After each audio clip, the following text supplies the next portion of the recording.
investigated reported disturbance at Acer Plaza? 10-4 dispatcher. Verify address. That's Acer Plaza. Repeat, Acer Plaza.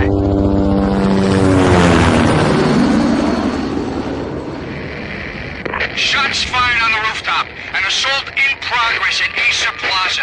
Repeat, an assault in progress.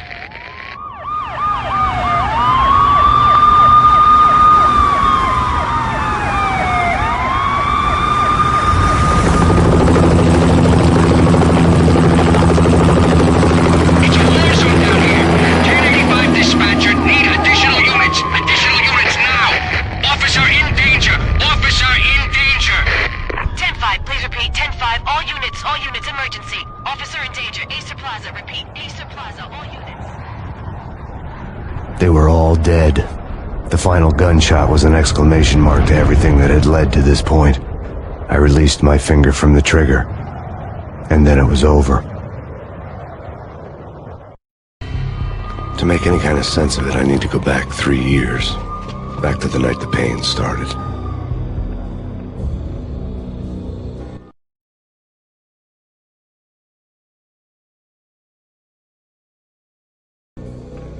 I was still on the force back then. NYPD, Manhattan, Midtown North Precinct, Hell's Kitchen. So when are you coming to work for me, Detective Payne? You'd make me work undercover in some hellhole. Sorry, Alex. Michelle and the baby come first. See? My last smoke. It's bad for the baby. That's you, Max. A regular Boy Scout. See, Alex. Still on for poker Thursday night, right? Like taking candy from a baby. Life was good. Sun setting on a sweet summer's day. The smell of freshly mowed lawns. The sounds of children playing. A house across the river on the Jersey side. Beautiful wife and a baby girl. The American dream come true. Honey, I'm home. But dreams have a nasty habit of going bad when you're not looking. The sun went down with practiced bravado. Twilight crawled across the sky, laden with foreboding.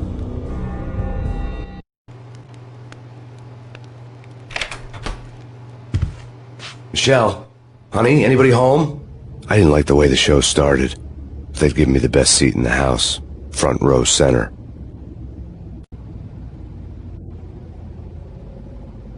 What the hell?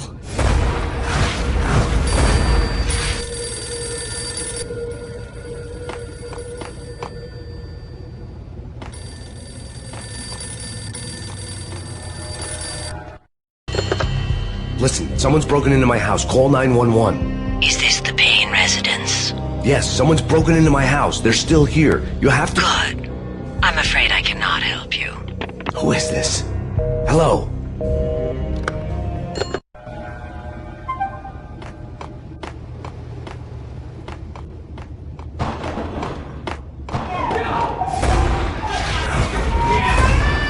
Michelle!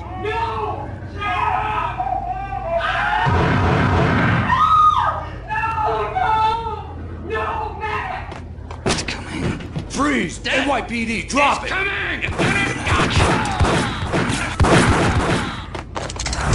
No, please, God, no.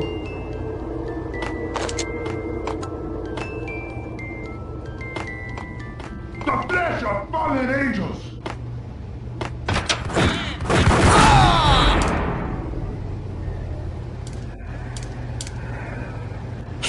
No, God, no, please, Michelle. Oh, baby.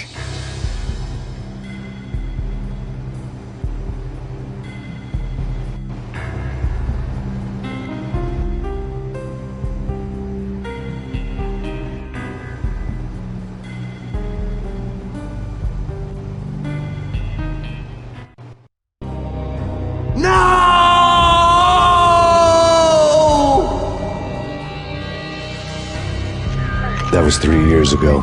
Everything ripped apart in a New York minute. The killer junkies had been high on a previously unknown designer drug, Valkyr, V. After the funeral, I told Alex I'd be transferring to the DEA. It took us 3 long years to get a break in the Valkyr case. Then, finally, 2 months ago, a dime-dropper tipped us off that Jack Lupino, a mob boss in the Punchinello crime family, was trafficking I went undercover, infiltrated the worst mafia family in New York.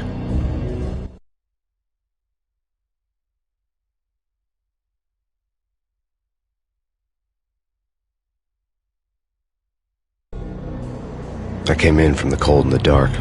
Outside the city was a cruel monster.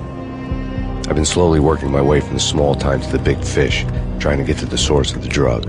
Alex and BB were my only contacts in the DEA, the only ones in this decrepit city who knew I was down here.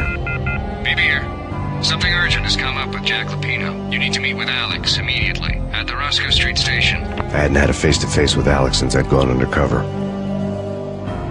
Outside, the mercury was falling fast. It was colder than the devil's heart, raining ice pitchforks as if the heavens were ready to fall.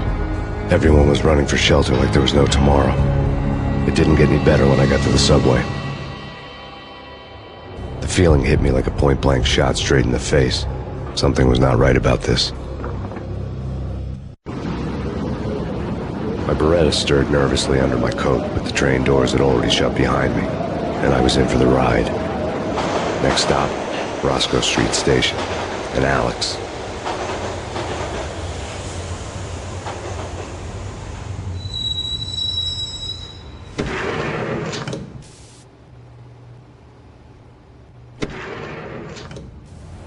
The station was drenched in gloom. Alex was a ghost, nowhere to be seen. I'd have to look for him.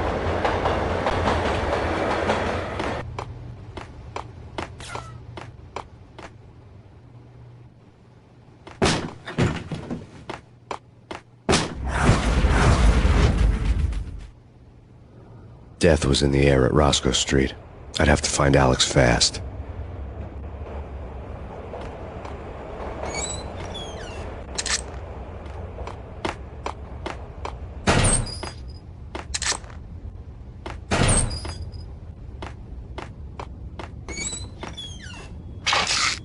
Pills would hold the pain back for a while.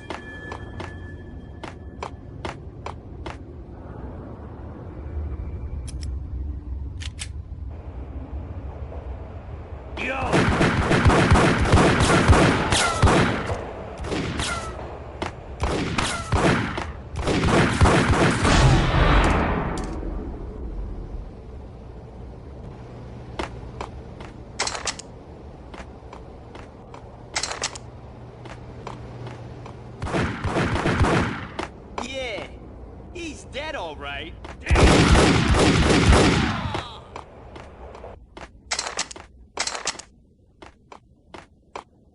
Yo, guys. Hey, we're getting around. You hear me? What is this, a joke?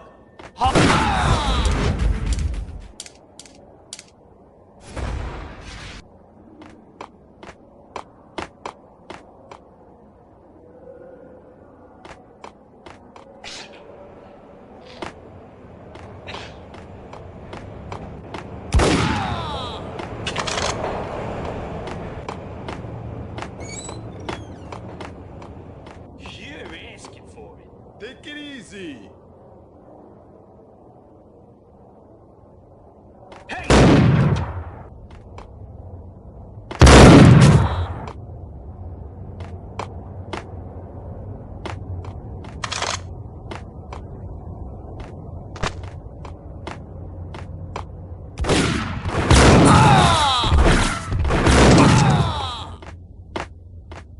While looking for Alex, I had ended up in the middle of a big-time crime operation.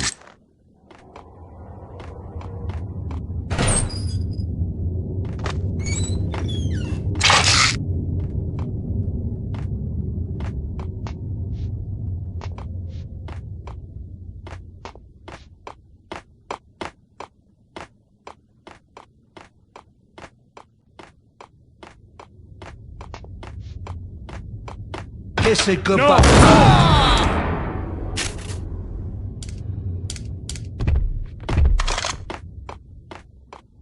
You saved me, man. What's going on here? A massacre. These armed thugs just appeared from nowhere. We need to get help. I can make the call from the control room 1 floor up. Can you take me there? Sure, sounds good. Follow me.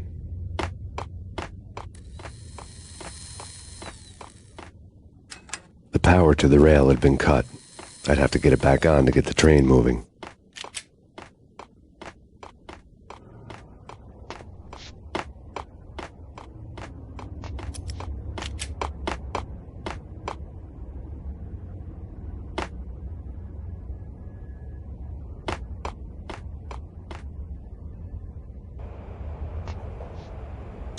Home free. This way. Hey, look out!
The train lit up like a Christmas tree. The power was back on.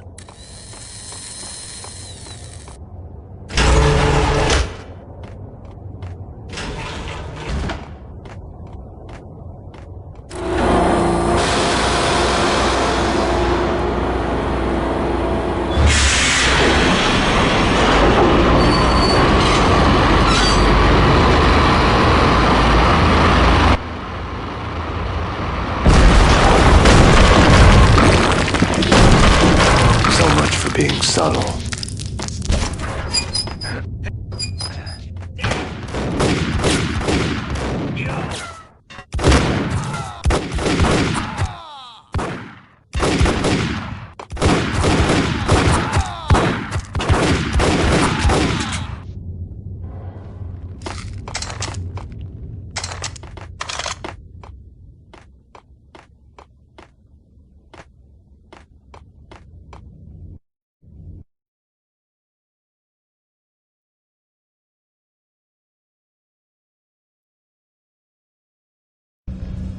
The rusty door led to an abandoned part of the station, closed off since the early 40s.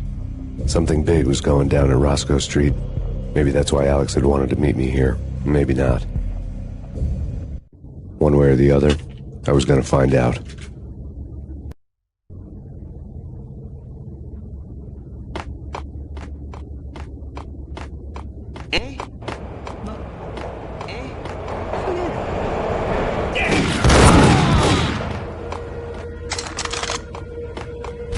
Hold it!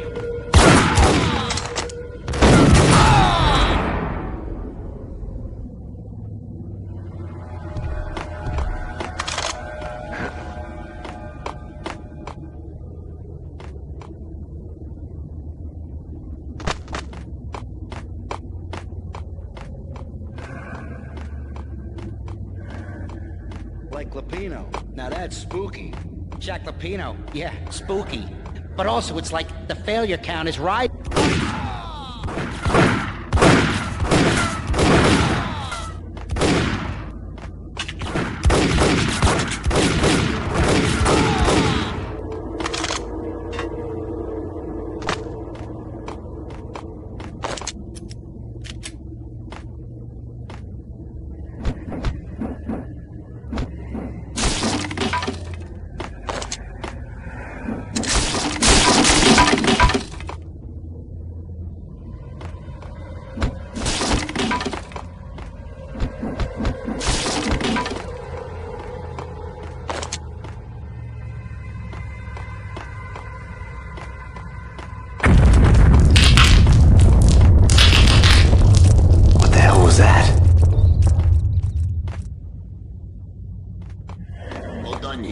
Give me the... Whack the sucker!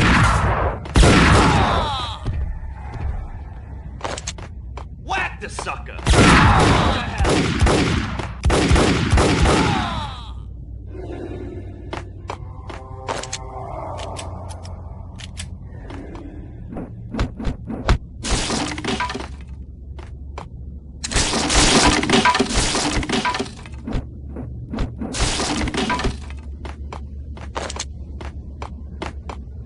door had been welded shut ages ago and the bomb was missing a detonator.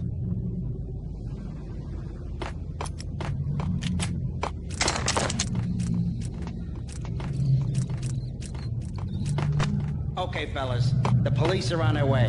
New York's finest are gonna be here soon. Get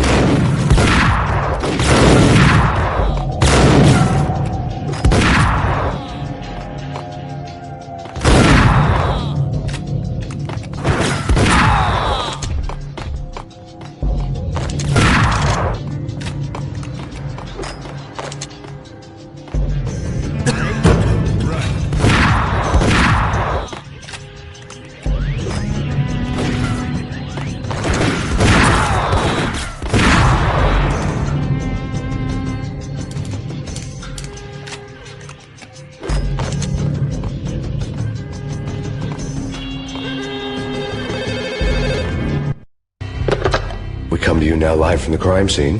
Who is this? Right back at you. This is Deputy Chief Jim Bravura from the NYPD. You are to cease your criminal activities and surrender immediately. Sure thing, Jim. Me and the boys have been talking and everyone's real sorry. They'll never do it again. Who the hell is this? Being placed at the scene of a bank robbery wouldn't have tipped the odds in my favor.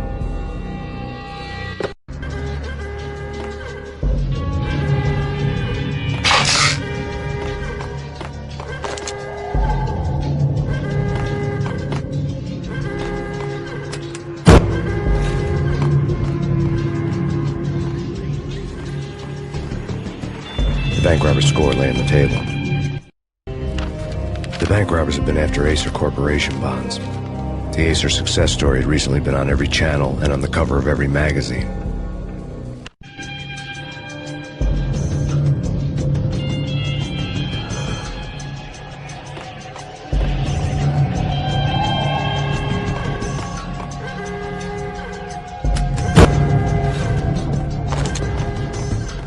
The bank robbers had left their tools on the table. Judging by the detonators, the crooks had bought enough explosives to send Lady Liberty into orbit.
Hold it!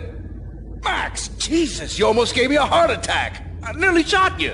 Alex, I'm glad to see you. What the hell's going on? There are more corpses here than at the city morgue! It's an armed robbery, a tunnel job straight to the Roscoe Bank vault through the old station wall. Is this why? This is Lupino's gig? This is Lupino's doing? Lupino's men? Really?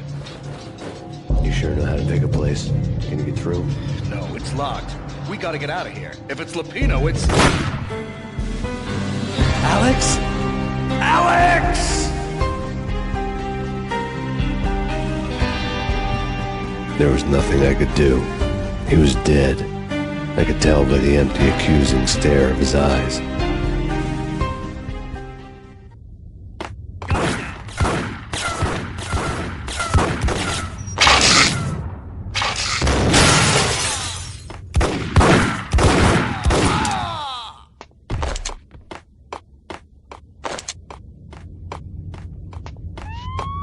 Let's get the hell out of here!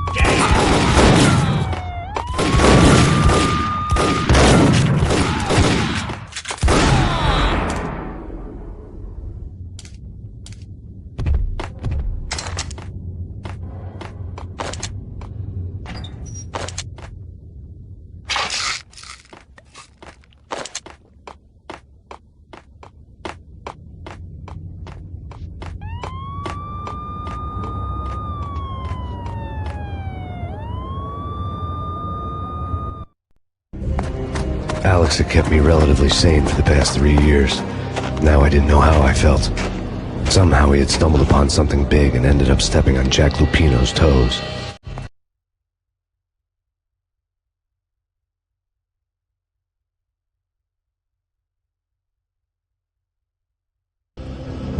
Lupino ran his racket of sex, drugs, and contract killings from a sleazy hotel in a slum block of tenements. The NYPD was closing in. I could hear the sirens. Their wail was a crescendo. Lupino thought he could get us by taking Alex out and leaving me to take the fall for it. All he had gotten was my attention. I went for the hotel first. It was a sad old thing with flickering lamps and faded colors, cheap mobster punks and tired-eyed prostitutes. I walked straight in, playing at Bogart, like I'd done 100 times before. The place was run by a couple of murdering mobsters with shark smiles. The Finito brothers. Ladies and gentlemen, it's the pain in the butt. Pain to the max. You're killing me. Did you make that up yourselves, or you get some wino downstairs to come up with it? Don't answer that. A rhetorical question. I got something for the boss. Lupino around? That kind of depends on who's asking. A friend or a junk squad plan. Don't answer. It's one of them, how do you put it, rhetorical questions. Lupino ain't here, but he said bye. Lupino wasn't in his cheap hotel. Instead, I ran into the Finito brothers. Lupino... My cover had been blown. The door slammed shut behind me. And then I was dodging bullets like raindrops. Pain in the butt.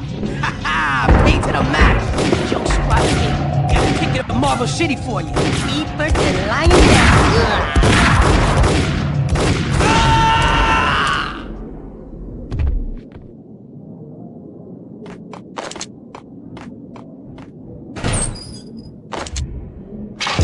Bosses! A letter on the desk caught my eye. Bosses! Joey! Virgilio! You right in there? You're not answering. Call the others. I had met Lupino only once. The gangster ran all his rackets through his right-hand man, Vinny Gagniti. Gagniti was a high-strung whiner on the verge of breaking apart, like an overamped Energizer bunny. He had the brains to run the business, but he lacked the balls, always falling short, taking his frustration out on underage addicts and call girls. The V deal goes down at your hotel. Jack's exact words, quote, "Vinny, you're in charge of this one," unquote. Rico Muerte's coming to see it through. Anything goes wrong and everybody's gonna get dead. Goes double for you. Treat this guy real good. Anything he wants, you give him. Don't screw this up or you're finito, finitos. A V deal meant added security, locked doors, and lots of nervous thugs with itchy trigger fingers. I'd seen nothing coming in, but that didn't mean it hadn't been there. Rico Muerte was a regular Kaiser Soze, a spook story told to keep the apes in line. 313. The Finitos had scribbled Muerte's room number on the note's margin. Wait for them. We gotta go in now. Bosses! We're coming in!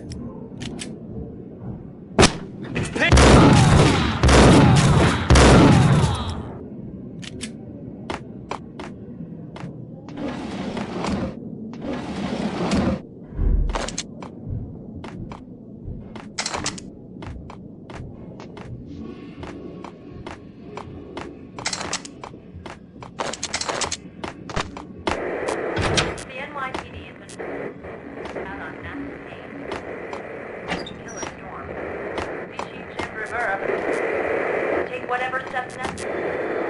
Here stated that Valkyrie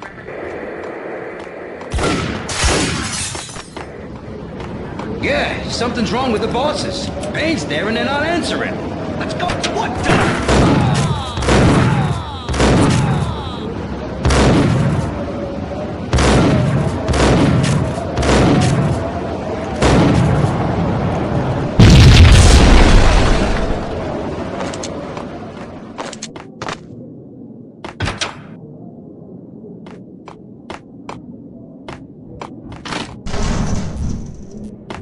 Yo!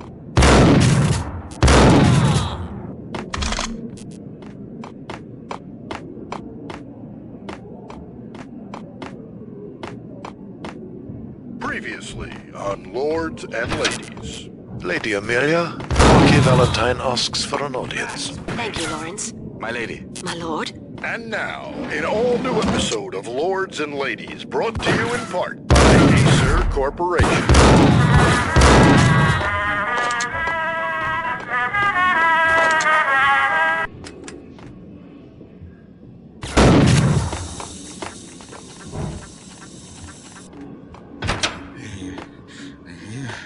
V-head junkies could go off without a warning. I had to be careful.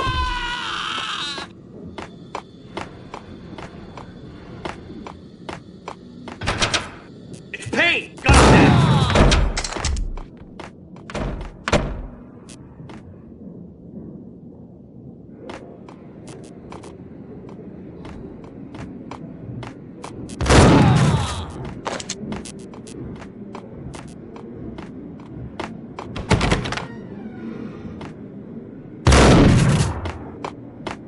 Piece of crap! Ooh, careful. It might...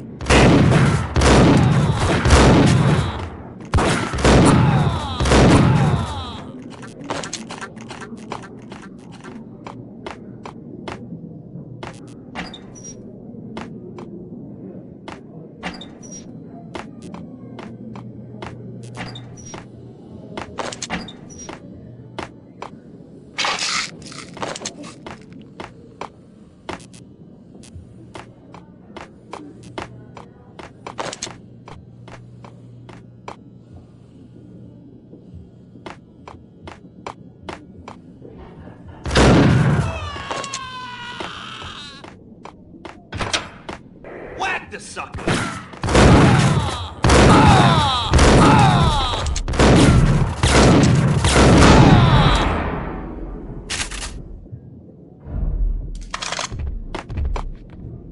I'd found Muerte's room, where they'd received a letter. Our investigation had turned up nothing to link Angelo Punchinello, the head of the Punchinello family, to Val Kier. All tracks had ended with Jack Lupino. The letter in Muerte's room was signed by the Don himself. It was the first hint that the Kingpin knew what was brewing inside his syndicate. The trouble you got into after the Chicago screw-up. The Punchinello family bailed you out. You have been waiting for a chance to pay us back.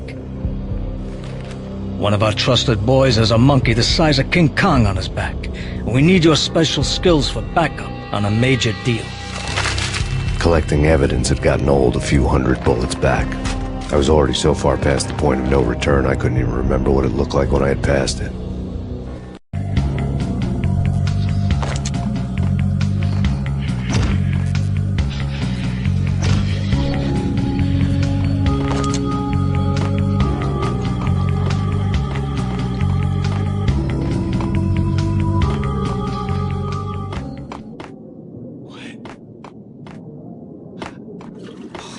What the hell?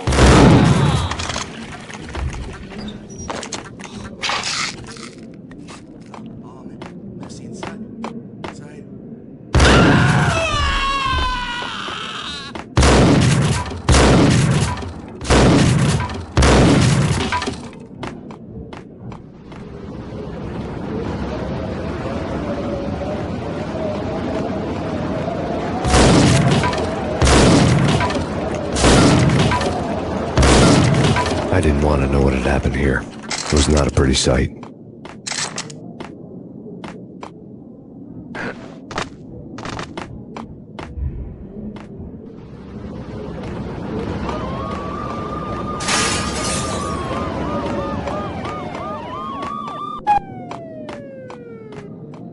Right? Get him!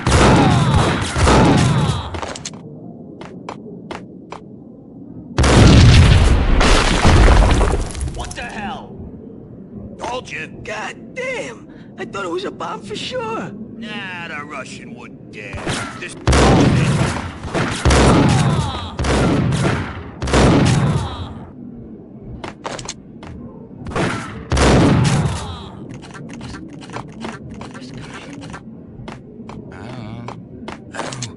I don't know. It's coming.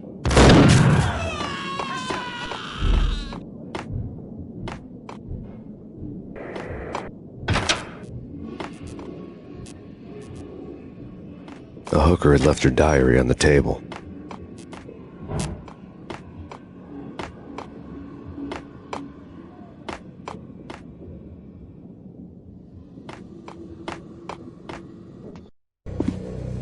The diary belonged to a hooker named Candy Dawn. The read would have made a vice cop blush. Had talks with the mystery hag over the phone again. Sent to the latest One-Eyed Alfred tape. As long as the hag keeps paying for the tapes, the old man could come every day for all I care. She had a nice sideline, making secret X-rated flicks of her clients and selling them to the highest bidder. It would get her killed if her V-fix for the day didn't do it first.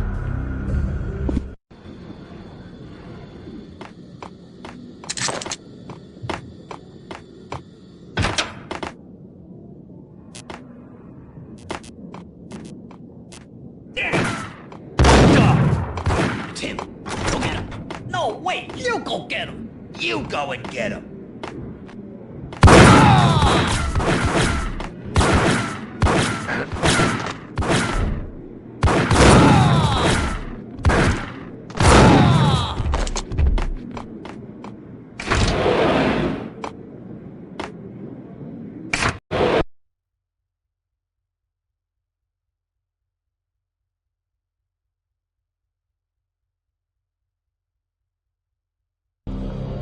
The old service elevator rumbled down to the bowels of Jack Lupino's hotel.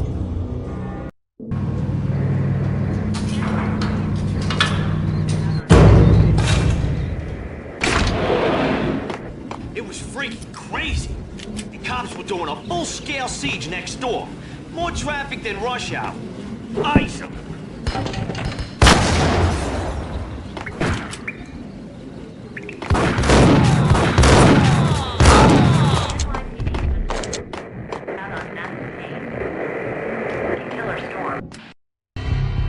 A winter storm warning is in effect in the whole tri-state area, as both freezing rain and heavy snowfall continue.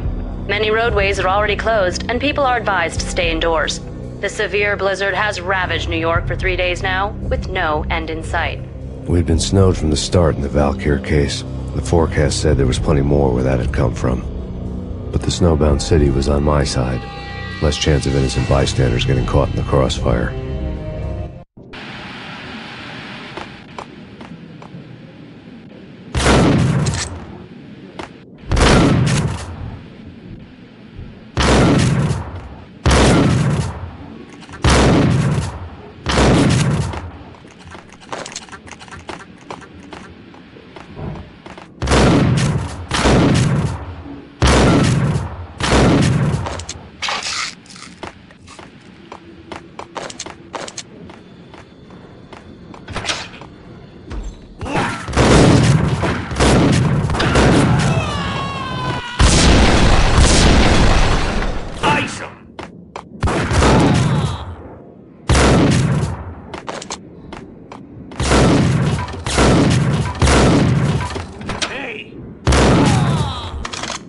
Exhibit number 1, a dead man tied to a chair lay on the boiler room floor. Captain Baseball Bat Boy has an unbeatable track record in superhero death matches. But a 6-pack of root beer gets me every time. The murder weapon was a baseball bat, now lying in a pool of drying blood next to a newspaper folded open on a Captain Baseball Bat Boy comic strip. Take vampire movies. Why are they always so...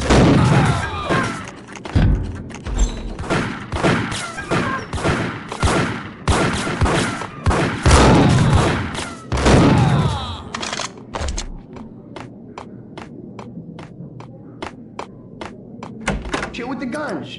Trust me, you don't want to piss Muerte off. Gentlemen, let's do business.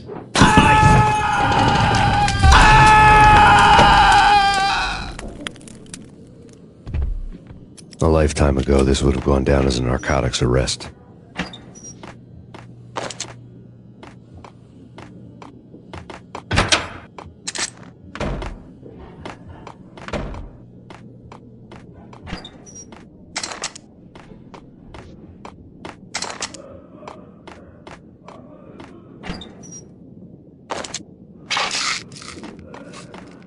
There was a key on the table. It was dirty money.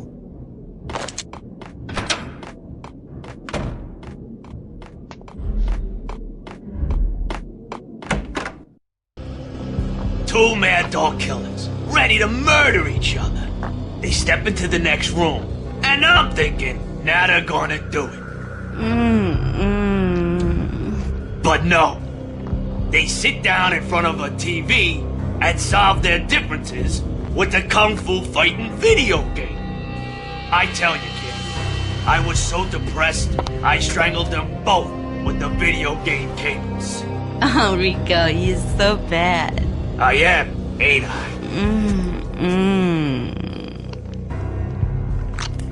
Rico Muerte, big-time hustler.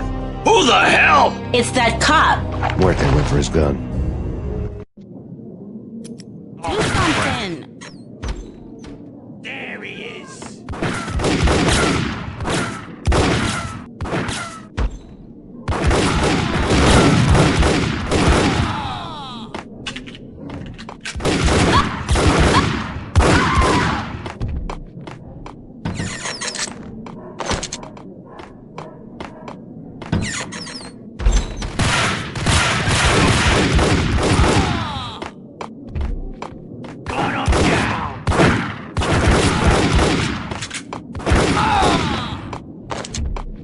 The antique switchboard.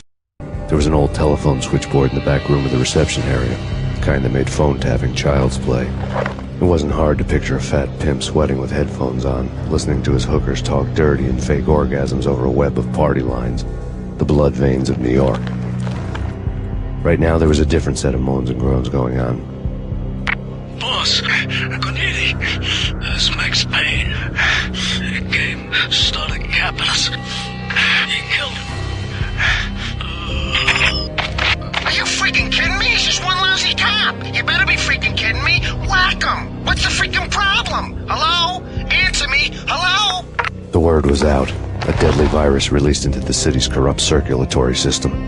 Something wicked this way comes. Max Payne at large.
Turn around, walk away, blow town. That would have been the smart thing to do. Guess I wasn't that smart. Lupino's tenement buildings were a seedy hangout for all kinds of sleaze. A liquor store, a pawn shop, a laundromat full of mobster bookies and loan sharks. The list went on. The how and why of it was a mystery to me, but they knew I was a cop. They knew I was coming, and they were going to get real trigger happy about it. I got to see Lupino's hangout all lit up. A bomb went off, turning snow into liquid gold. A pillar of fire lifted the remains of a car straight up into the air. The flames were highlighted on the hood of a black Mercedes-Benz as it coasted down the street real slow, as if the driver didn't have a worry in the world. I got a good look at the man riding shotgun. It was Vladimir, the head of the local Russian mob, the fly in Don Punchinello's soup. The ringing in my ears was the sound of a mob war being waged.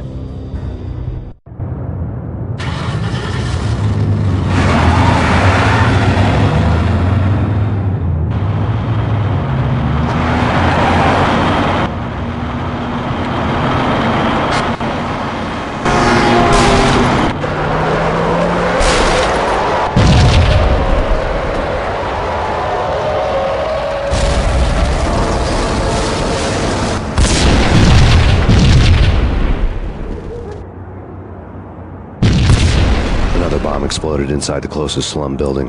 It was a lucky break. The goons inside were spooked, but luck always came with a price tag. More bombs could still be ticking inside, and the cops would already be on their way. Jack Lupino's suite was on the top floor. At least it used to be, before the explosive makeover.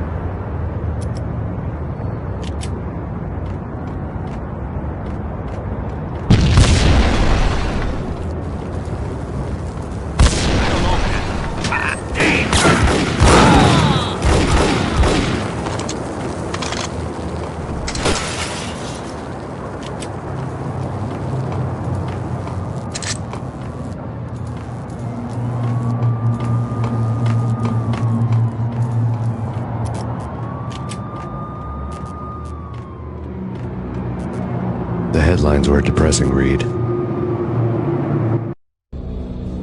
The headlines were screaming bloody murder. The storm was a screaming duet with the approaching prowl car sirens. It was all a scream when you were down for the count and wanted for murder.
The whole building was rigged with explosives.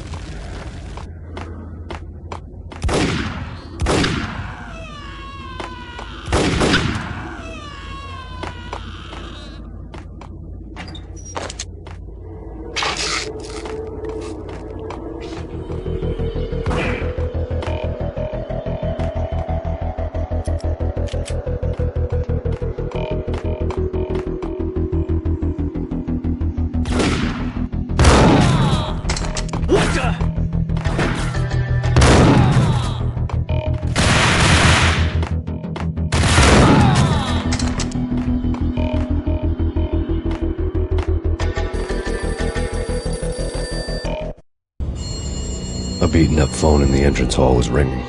It could have been just a junkie in need of a fix, but it turned out to be something more sinister than that. Am I speaking to Mr. Payne? Who wants to know? My name is Alfred Wooden. You must hurry. The police are on their way. Tell me something I don't know. They know you're there. How? And what's it to you? I will contact you again. The cops arrived, sirens singing in the off-key harmony of a manic-depressive choir. I had a few minutes while the SWAT team would go through their usual routine. By the time they busted in, I needed to be long gone. Max Payne, this is Deputy Chief Jim Bravura from the NYPD. Drop your weapons and come out with your hands above your head. You're asking for it. Get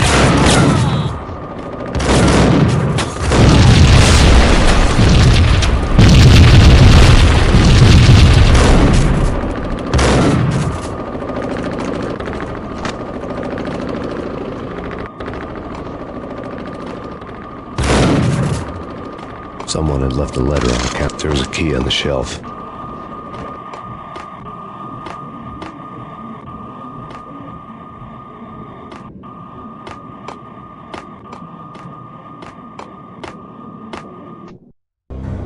Suddenly it all made sense. The bombs, the Russian mob boss making an appearance in person.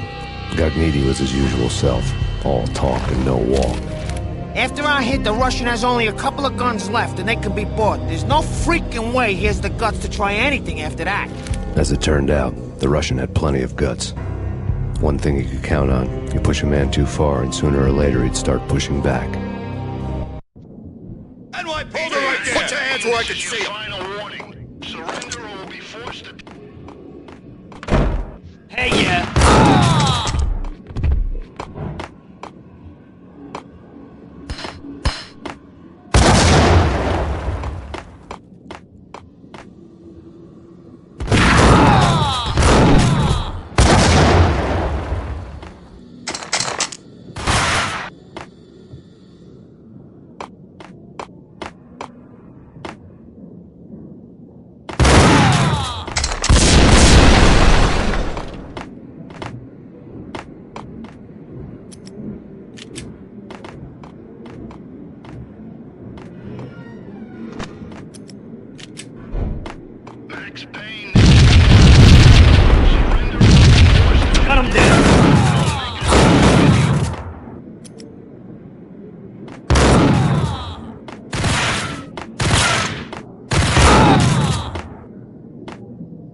bombs that destroyed all the stairs up to Lupino's office. The alternate route led there by way of adjoining rooftops.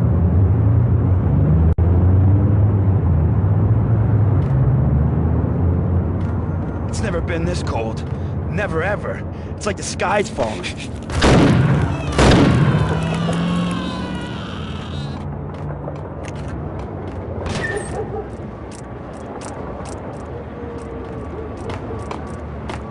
To get to the roof, I'd need to get to the elevator through the locked door up ahead.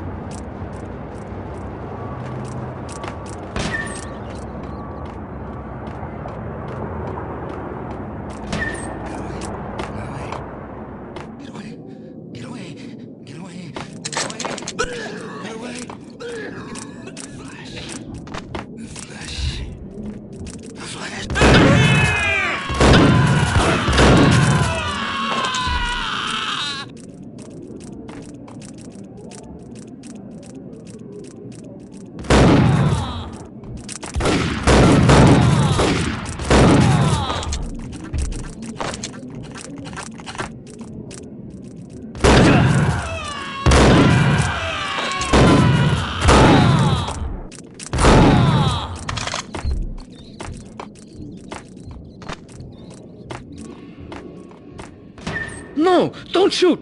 You know the clowns at the laundry? Me? No. You're no good to me then. What? No, the laundry, yeah. I know him, yeah. Get me in there. Okay.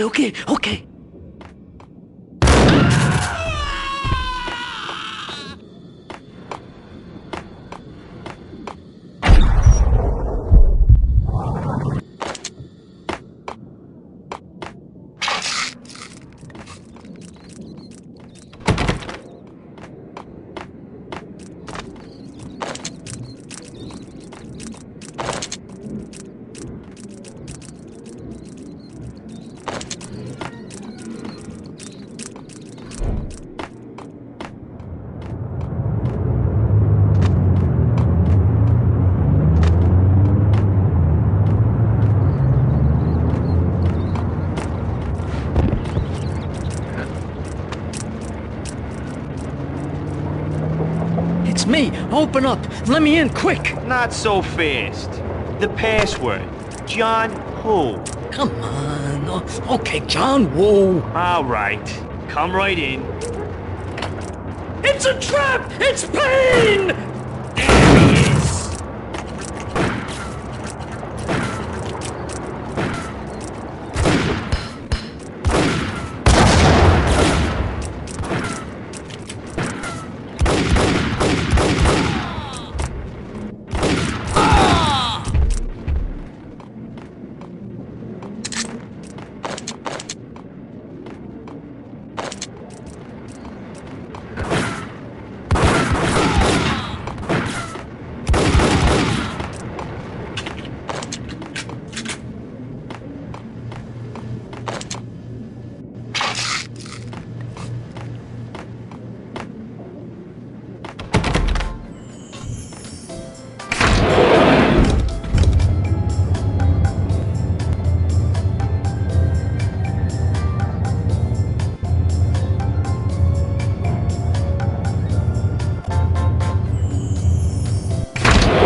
New York City is in crisis tonight, with reports of Valkyr-related gang war in the streets of the Bronx.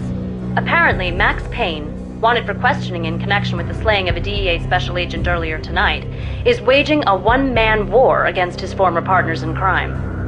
Among the listed casualties so far are notorious mafia members Joey and Virgilio Finito, as well as Rico Muerte, himself a fugitive from the law, and a suspect for several murders in the Chicago area.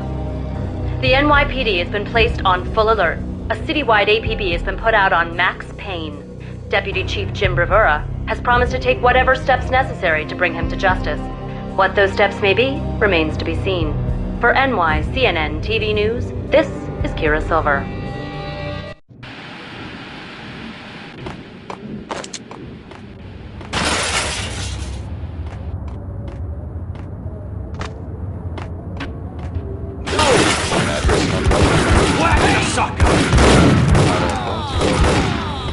the last place I'd want to end up. But that's where I end up at. Only, it's not me talking to the pink flamingo, but someone who looks the part down to the finest detail. Except I need to know, I'm hiding in the shadows, watching it all unfold.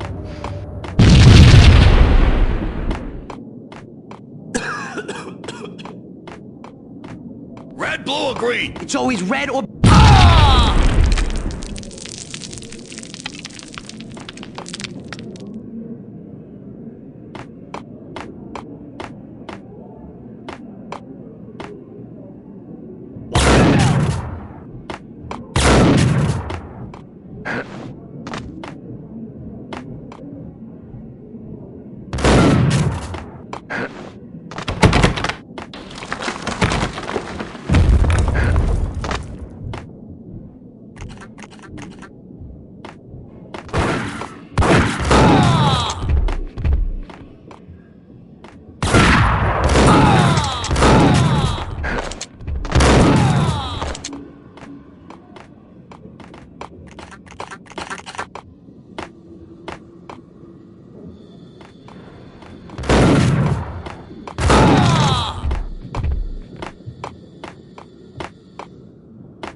They're bombing us! What are you doing? You're doing nothing!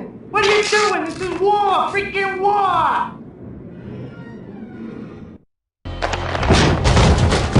Vinny got needy. Just the man I've been killing to see. Payne? Freaking fed! I knew from day one there was something screwy about you. What do you think you're doing? You're a freaking cop. You ain't got squad on us. You can't just come in here waving your piece like it meant something. Oh my God! Oh God, you shot me! Ah! You're dead, Payne! What the hell are you waiting for, you apes? Kill him! Kill him! With pleasure, boss. Gagnidi bailed. I made like Chow Yun Fat.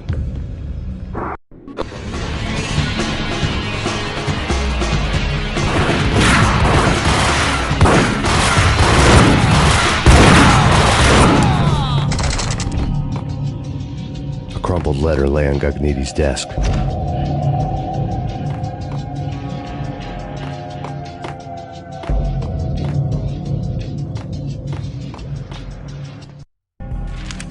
The letter was addressed to Don Punchinello, but Vinny had never had the nerve to finish it. Jack's gone voodoo. Just the other night, he shot Dino because he wanted to see what his brains looked like splattered on the wall. He's a freaking mad dog. We're running out of men and business fast. Gagnidi had been living in mortal fear of his boss. Jack Lupino was a psycho.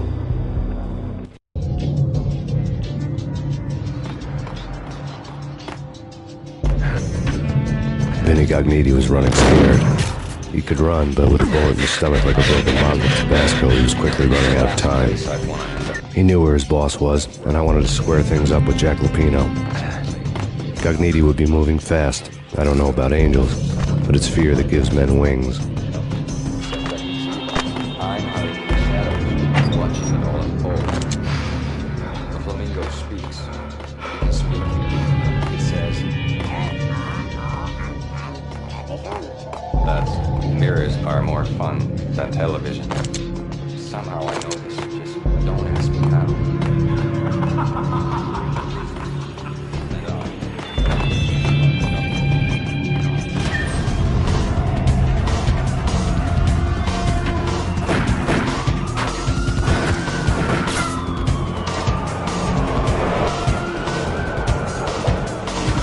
Gagnidi hitched a ride.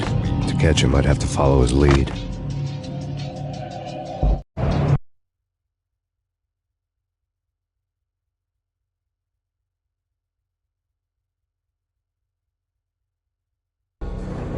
This was my second train ride of the night. The way it started didn't promise anything better than the last one. Freezing wind tearing at my face like sandpaper and razors, ice hard and slick under my hands and feet. And somewhere in the background, the wail of sirens, the city howling after me. New York sped by in fast forward. Dark rooftop water towers and a dead forest of antennas and chimneys, all a blur. When the train he was riding slowed down, Gagnidi made his move.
problem.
Payne has nowhere left to go. We are very close to capturing him. You'll get a full statement then. Right now, I've got better things to do, ma'am. That was Deputy Chief Jim Rivera from the NYPD with no further comment at this time. Apart from his suspicious food habits, I figured Bravura to be one of the good guys. Fate had just dropped us on different sides in this. But when it came to capturing me, he was way out of his league. I had already ditched the cops a couple of rooftops back. For now.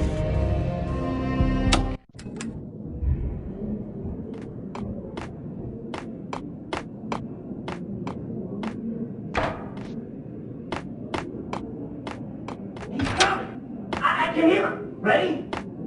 Keep your guns pointed out there.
Open, goddammit! Payne! I'll kill you, you lousy freaking cop!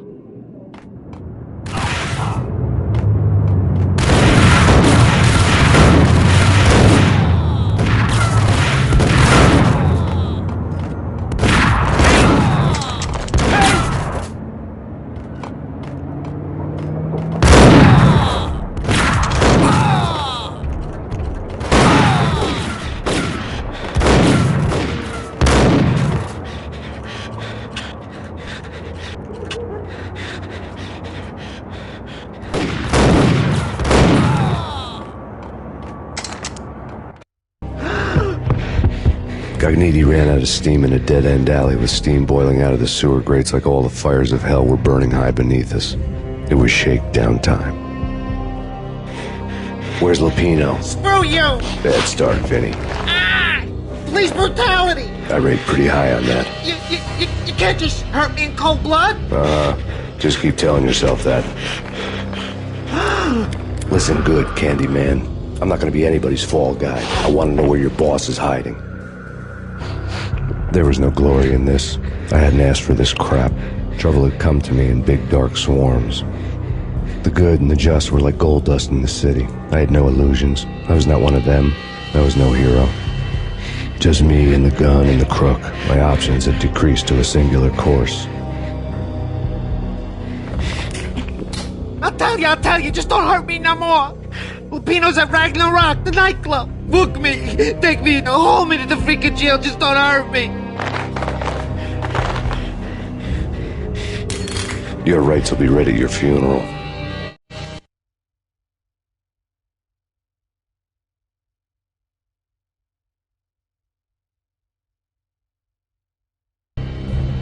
Ragnarok was Lupino's private nightclub, a den of drugs built into an old theater. I knew what waited inside. V-head junkies ready to explode in random acts of senseless violence, and Lupino's goon squad, the worst stone-cold killers this side of hell. Ragnarok was as inviting as a headache, flickering and flashing to a machine gun beat. The belly of the nightclub was a gothic theme park that began with bondage games and led to the nasty stuff from there. As subtle with its dark message as a cop killer bullet through the heart. Like father, like son, just like Jack Lupino.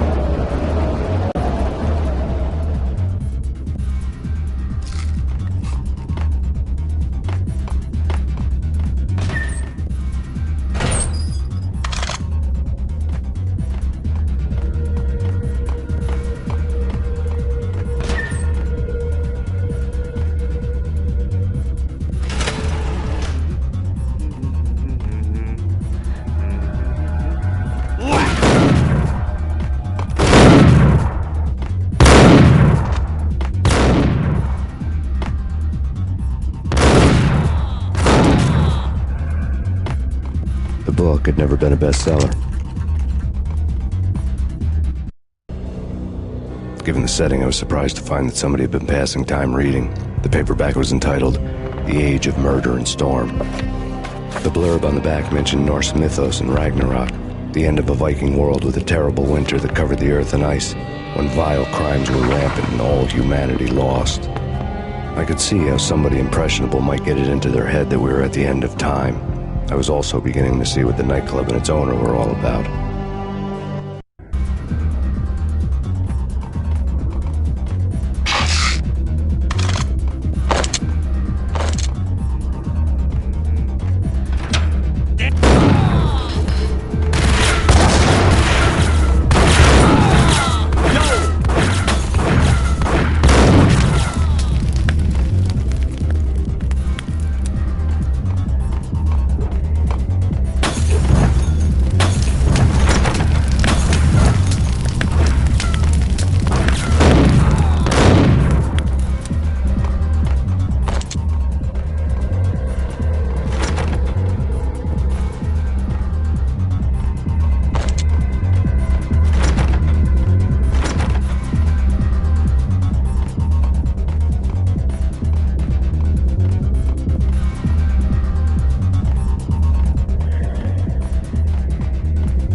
backstage area led to Lupino's inner sanctum.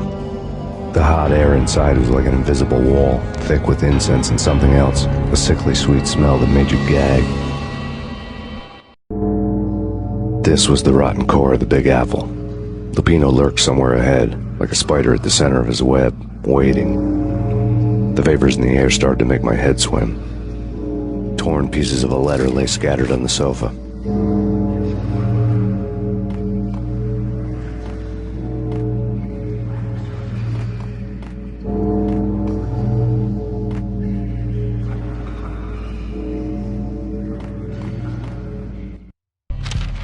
Punchinello had threatened Lupino in writing. The note had been torn to pieces, bloody fingerprints all over them. Don't want you to think that one of my boys is not playing with a full deck. Shape up, Jack. We are running a business here. I'd hate to send the trio to strong-arm you. The trio were the Don's notorious henchmen. It was obvious that Lupino hadn't been intimidated by the threat.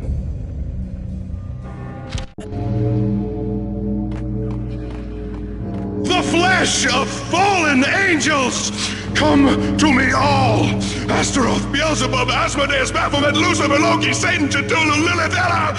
Blood to you all! Secret, living under the skin of reality. I've seen it. The corruption of flesh. Ow! I'm the wolf, yeah! I am the wolf! It's close. It's coming. You have come. A witness to the end of time. It's now! I will rise to her side! I don't need the words! I'm beyond the words!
I had known there'd have to be a catch in it somewhere, and this one was the Empire State Building of catches.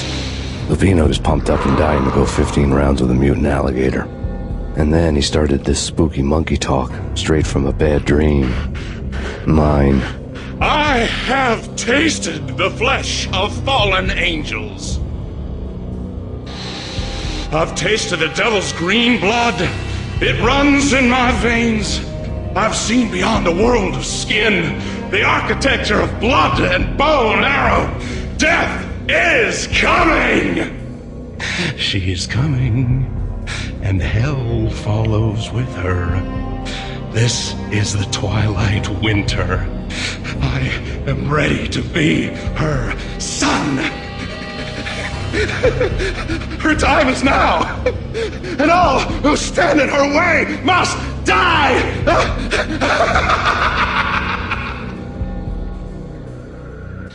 Die! You'll die! You'll die! Now! All die!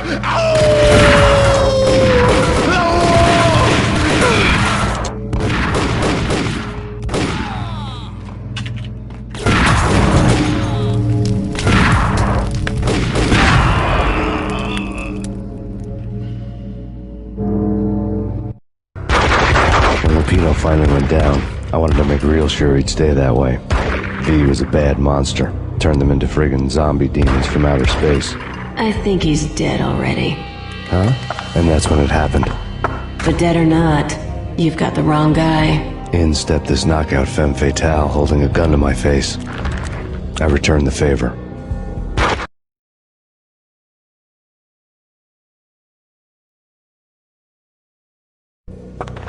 Lisa Punchinello. Lisa Punchinello was the Don's wife. Mona Sachs. Lisa's evil twin. Your safety's off, evil twin. You might hurt someone with that gun of yours. Lisa's the damsel in distress. I'm the professional. I'd blow you away without batting an eye. Sure, and you can check out my credentials splattered all over this joint. Jack couldn't have framed you. Not the state he was in. We're after the same slime bag. Angelo Punchinello's the one who murdered your friend and framed you with it. You know this for a fact. I've got my sources. I don't have a clue these days. I just shoot them as they come. Who put a contract on the Archfiend? This one's mine. I hate the guts of that sadistic wife-beater. Why not pool our bullets for this one? I thought you'd never ask. My finger was starting to twitch. How do you like your whiskey? I'm easy, as long as you don't try to slip me a Mickey. You're a real angel, Max. It was good stuff. Tasted sweet as honey going down. Nothing personal. Can't risk you going berserk and getting Lisa killed.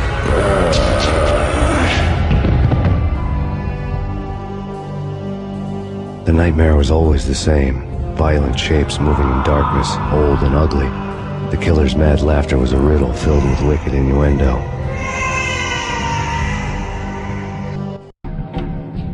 Somewhere, the baby was crying.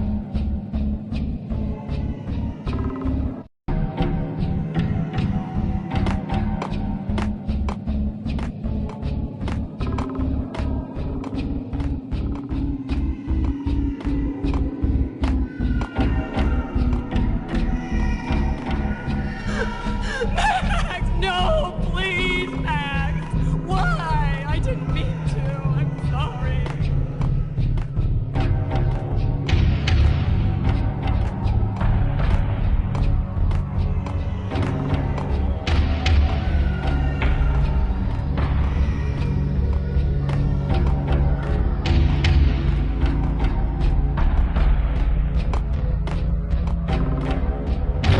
Should have known it when we found you snoring next to Lupino's corpse. A comedian, huh? The pictures were filled with good old times.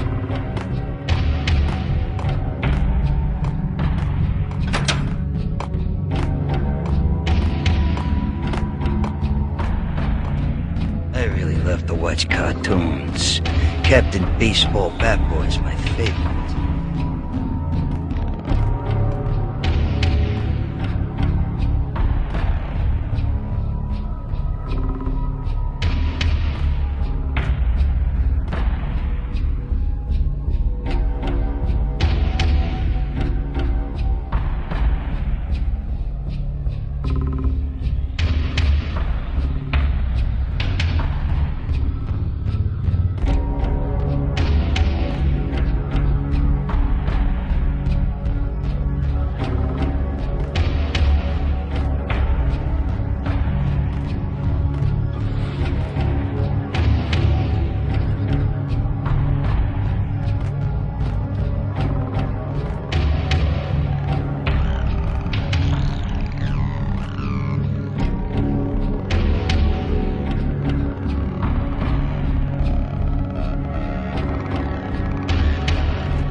blow them to bits, vaporize them, disintegrate them. No matter what you do, they'll still be back, good as new.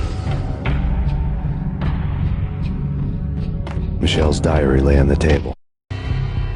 Michelle was working part-time in the district attorney's office. Her diary was open on today's entry, her handwriting all pretty curves. An army dossier found its way to my desk yesterday. Valhalla? Isn't that a Norse myth? Something about Vikings? I tried to tell Max about it, but he was busy, that cute frown on his brow. Guess it's nothing, just a mix-up at the courier service. From now on, I would always find time for her. It was a hollow promise. Too little, too late.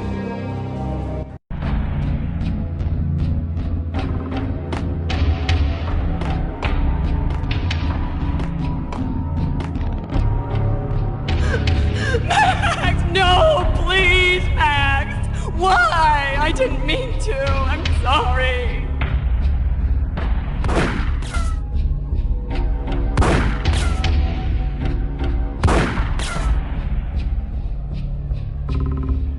Murderer! You killed her! Nothing like that ever happens in the real world.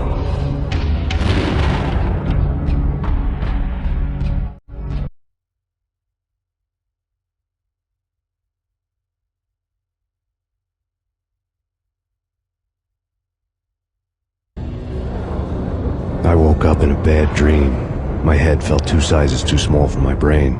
Max Payne. I envy your name. And the killer was smiling. Pleased to meet you. I'm Frankie the Bat Niagara. Niagara, as in you cry a lot? He had a baseball bat and I was tied to a chair. Pissing him off was the smart thing to do.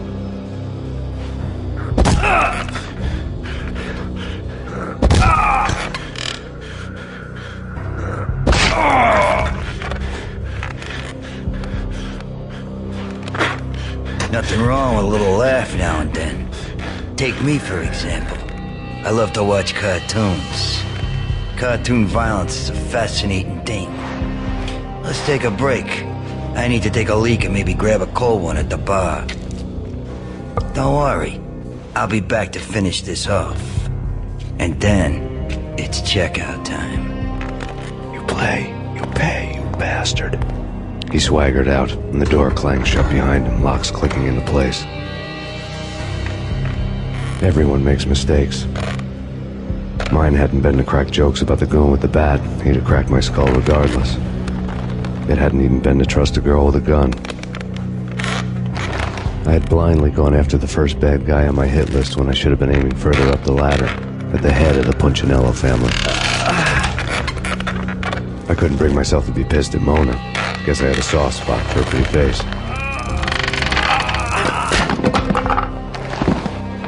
But when somebody decides to play baseball with your head, you tend to get sore.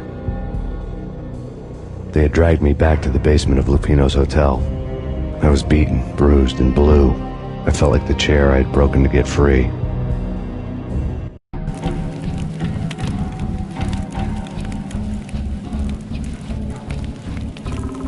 All I had was Niagara's bat, sticky with my own blood.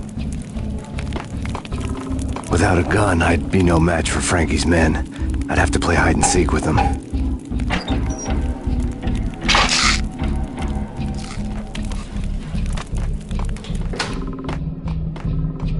It's Frankie's turn. Hold it! What the hell?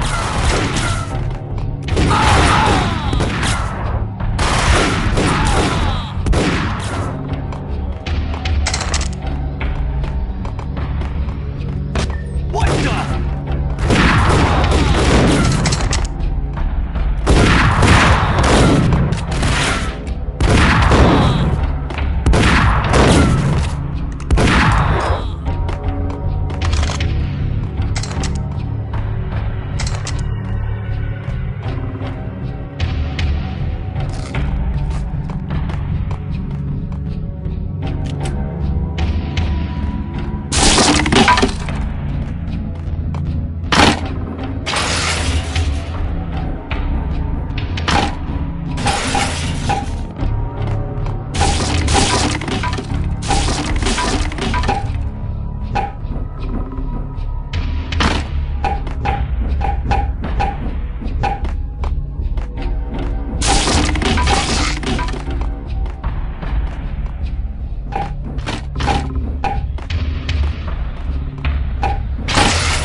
Things were fast going from bad to worse.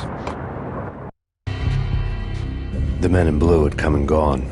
They had decorated the place with chalk outlines and tied it together with yellow tape. The cops who had stayed behind were dead. Frankie, his boys, and I had the place all for ourselves.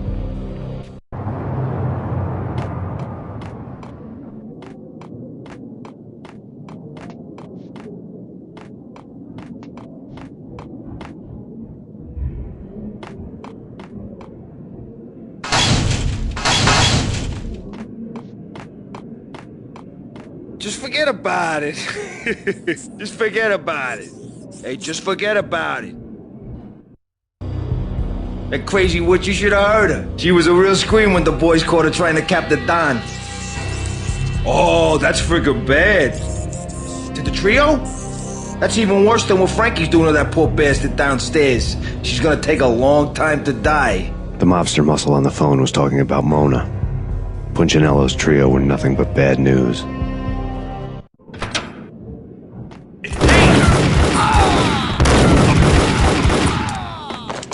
More evidence that Punchinello didn't like me much. The fact remains that all the victims so far identified in the Ragnarok shooting have been known criminals, many of whom had large doses of V in their blood. Reliable sources say that Max Payne was also among those killed, although no body has been recovered at this time. Reliable sources. That meant somebody thought the Mafia had me, didn't want the cops snooping around anymore. The body would be delivered to them barely recognizable. Case closed. Don Punchinello had the power to be that reliable source, which was no news. But his news was old news. Framing me hadn't been enough. Don Punchinello had put a hit on me. He wanted me dead, and it had been important enough for him to give written instructions to Frankie about it. Max Payne should die like a dog for the trouble he's caused. Frankie, I know I can trust you to give this matter the dedication it needs.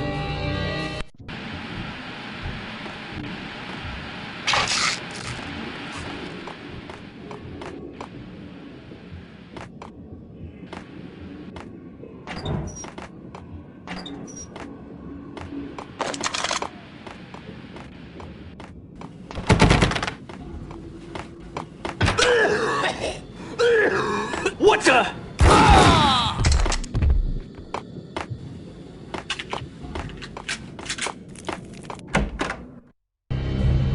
The hotel bar was fast developing quite a history.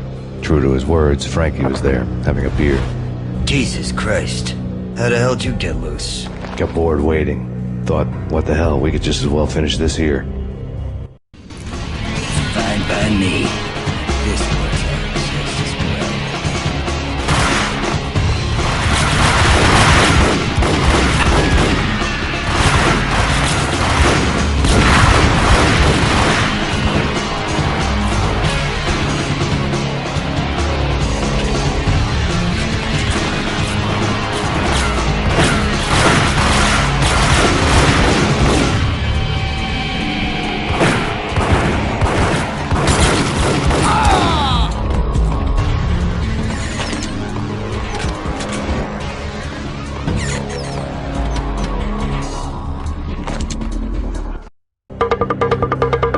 Thank you. You've been a lovely iron. Had enough? I don't play with girls anyway. Unfair! I spotted the tail as soon as I left the hotel. A big black Mercedes. I'd seen the car before. That time it had heralded impressive explosions. Vladimir was back. Bang.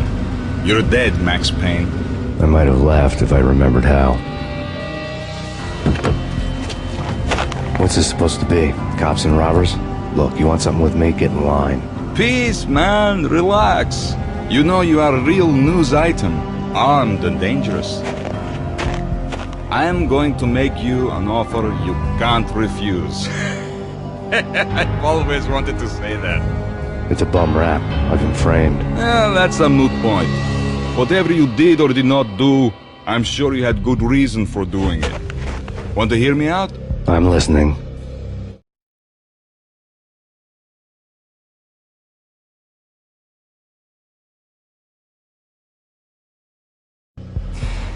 Punchinello messing with V is bad for business all around. But that's not all.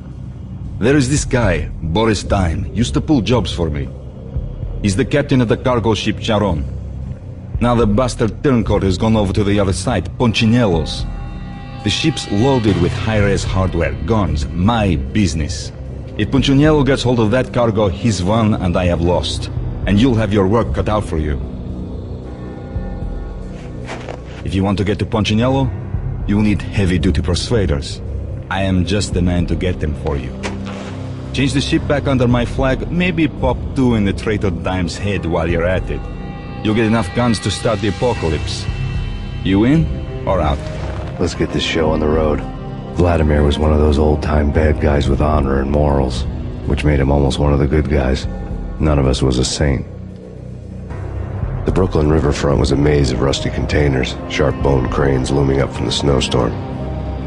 On a night like this, you couldn't help but think of the dark army of dead men sleeping with the fishes, cement shoes in line. No Minotaur lurked in this labyrinth, but somewhere out there, on the clanking deck of his cargo freighter, the skipper of the Chiron was waiting, like the ferryman of the river Styx.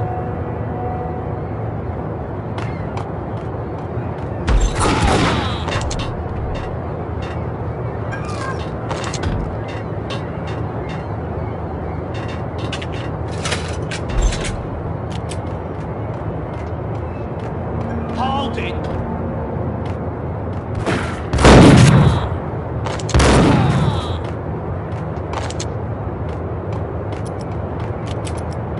Both of them.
What the hell?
want him! I found Boris Dime's ship.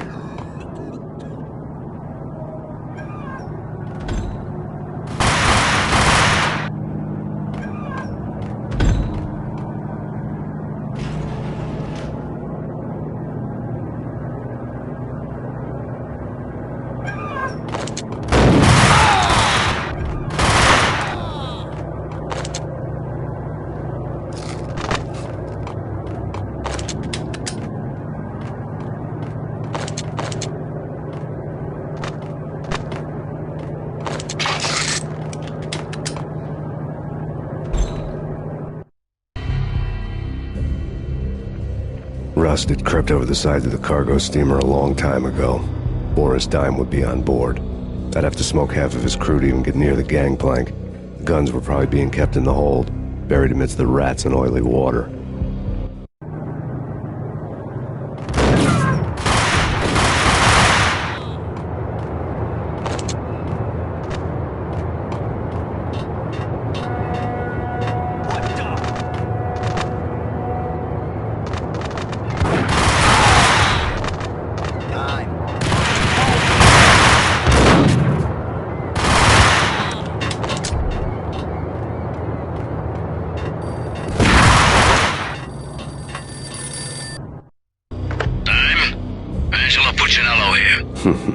Angie, tell me, how much did Dime cost you?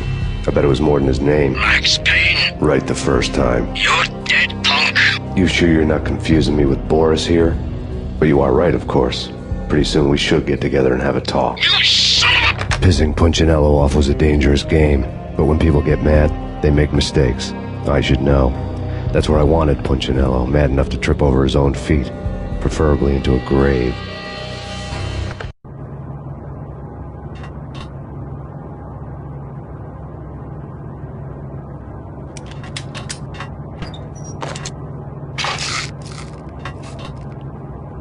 Dime! Dime!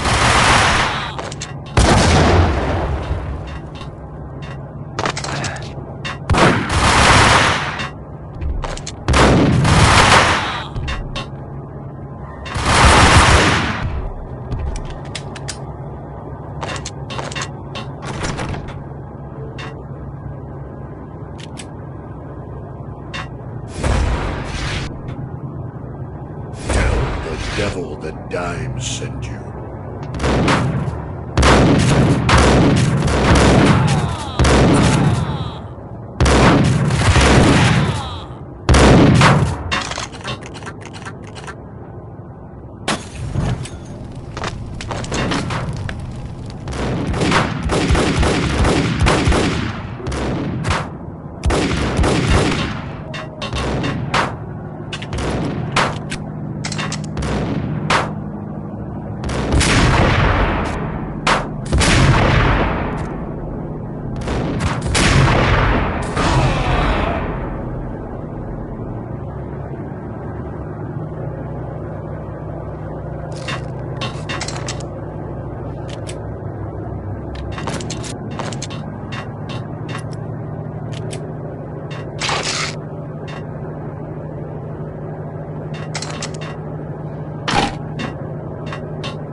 Anybody who says different is calling me a liar.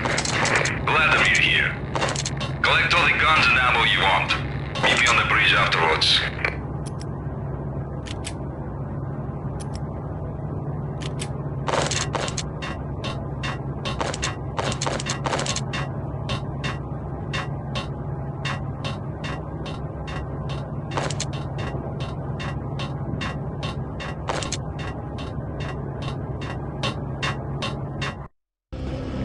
Did you get everything you need? Check. I owe you. Anything you need. This is my solo. When I'm through, Punchinello won't be anybody's problem anymore. Clear as vodka. But anytime you get between a rock and a hard place, just whistle. This could be the beginning of a beautiful friendship. You really get a bang out of this big-time gangster act, don't you?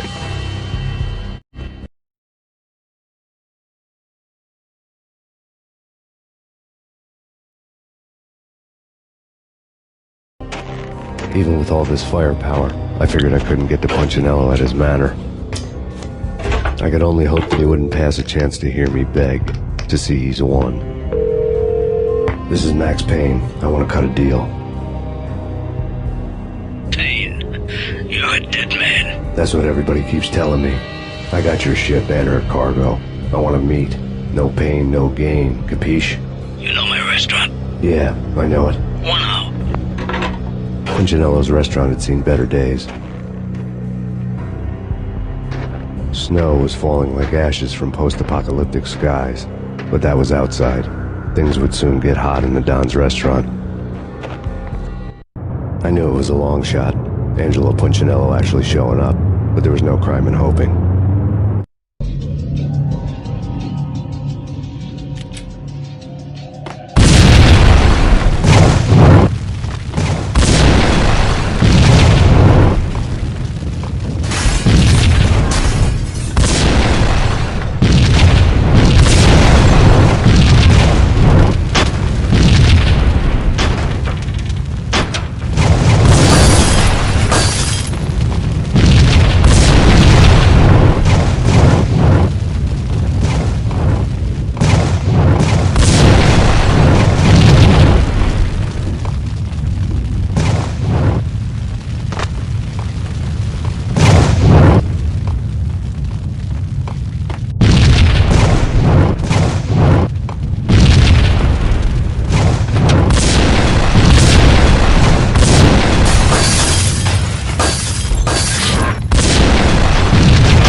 Punchinello was burning to get me. The feeling was mutual. He was trying to put out my flames with gasoline.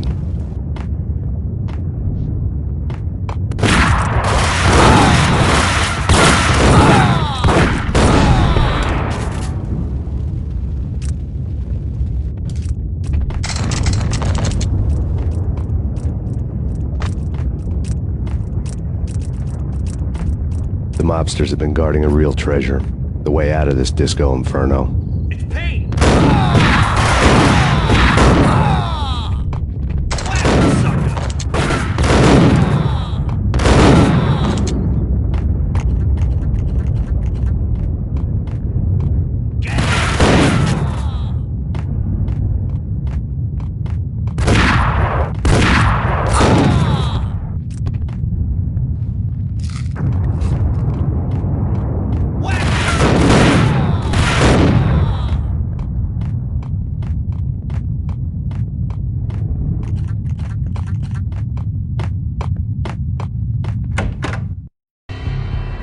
Vlad had seen my smoke signals. The Mercedes was revving to go, almost drowning out the banshee wail of the sirens.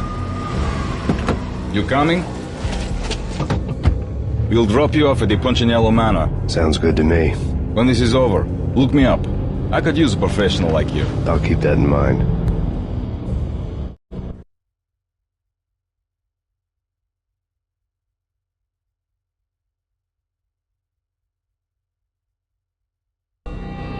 The night groaned with cold. The garden lights flickered nervously. In their light, the falling snow was dead white before the darkness ate it up. I had heard the stories. The trio were mad dogs. They'd have hung the heads of their enemies over the manor gates if the capo had only let them. Punchinello wanted pain. He'd see the pain. The trick in my situation was that there was no trick, no matter what the movies tell you. No rules, no secret mantra, no roadmap. It wasn't about how smart or how good you were. It was chaos and luck, and anyone who thought different was a fool. All you could do was to hang on madly, as long and as hard as you could. Someone had graciously left the back door open for me and killed the guards. My money was on Mona. I knew the trio would be standing between me and Punchinello. I had read their rap sheets, thick as phone books. No one would be walking out of here alive. The numbing cold of the broken night had followed me in. Upstairs, the trio tangoed down the manor halls to the silent rhythm of their murderous hearts. The blood of their victims rust on their lips. Vince Mugnano, Pilot Providence aka Big Brother, and Joe Deadpan Salem. The pistol was a frozen lump in my hand, piercing the skin, gnawing me to the bone.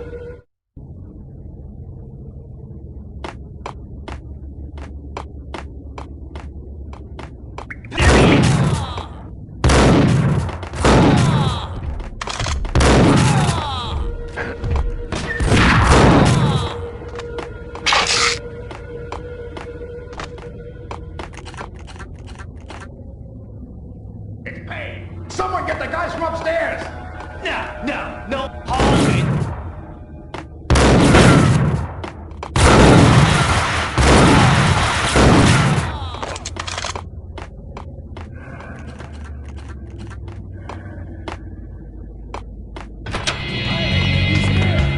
It didn't take me long to run into the trio.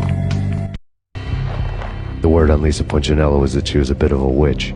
The tarot cards on the kitchen table fit the picture. They weren't my kind of cards, but I was willing to take a crack at the hand Mrs. Punchinello had dealt. The first card was the tower. Maybe that was supposed to be the manor. It got easy after that. The devil was the master of the house, and death was me, coming for him.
Stopping him! This'll stop anything. Take cover.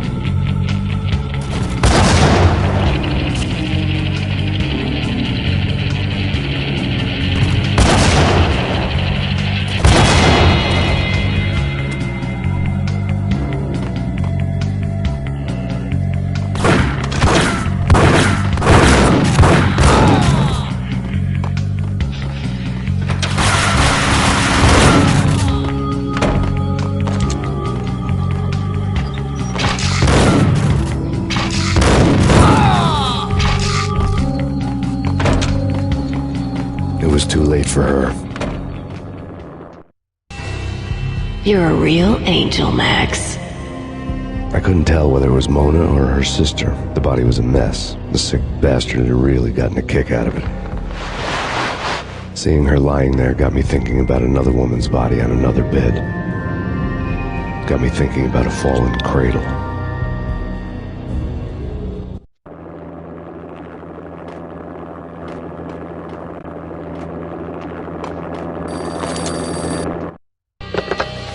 Max Payne. Talk to me. Alfred Woden. You've got company. An armed helicopter just landed on the manor grounds. You must hurry. The more the merrier.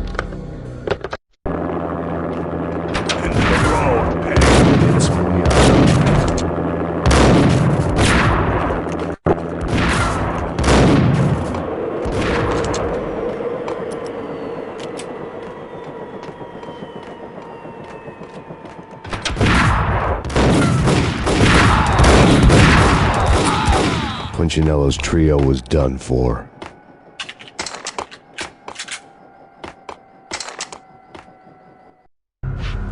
Outside my door. Hurry. He's coming for me.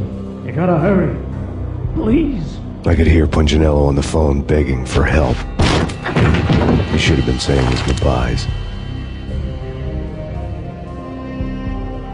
Punchinello was a pushover. The moment I stepped into the room, he folded like a deuce before a royal flush. No, wait. I was just doing what I was told. I couldn't refuse. She's someone high up. Government, maybe. I don't know. He was trying to buy more sand for his hourglass. I wasn't selling any.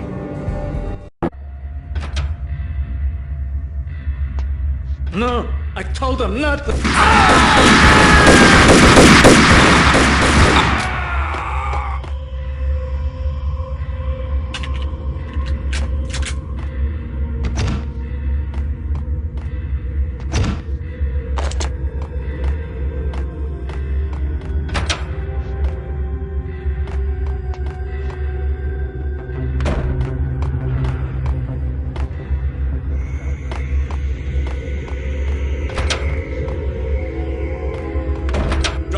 Don't move. Game over, Max Payne. I could tell when I was outgunned. It was time to take another beating. The mystery witch was a real barracuda. Trouble on dagger heels, a smoking assault rifle in her hand, and an army of killer suits behind her. How sweet. I get to kill two birds with one stone. Sooner or later, it was going to catch up with you. Mr. Payne, it's time to show you the benefits of my brew. Be a good boy now. You'd find that Lady Luck was really a hooker. And you were fresh out of cash.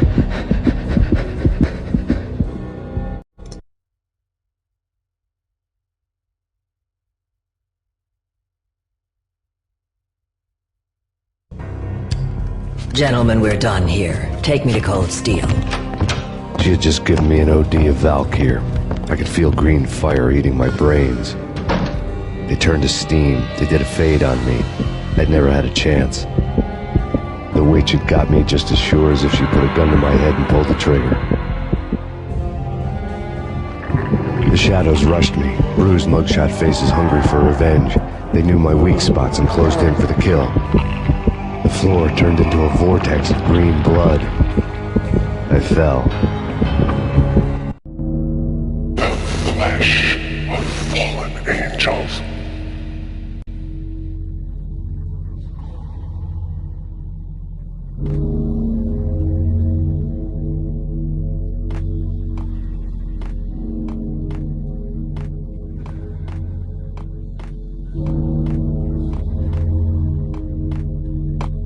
Who's there?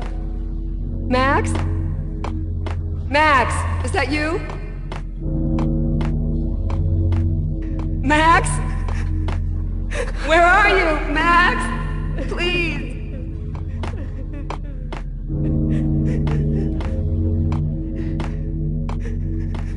No, please, Max, no.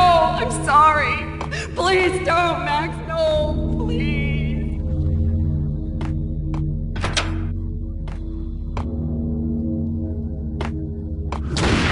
Max? Where are you, Max? Please.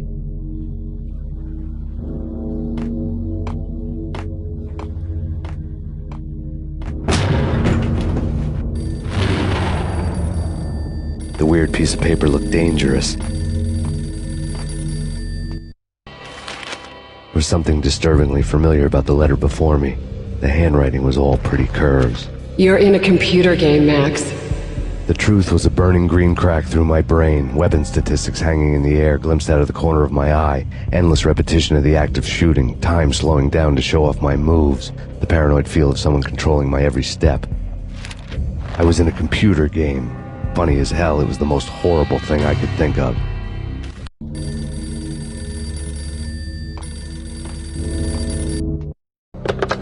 Don't lose it. It's Valk here. The drug. Snap out of it.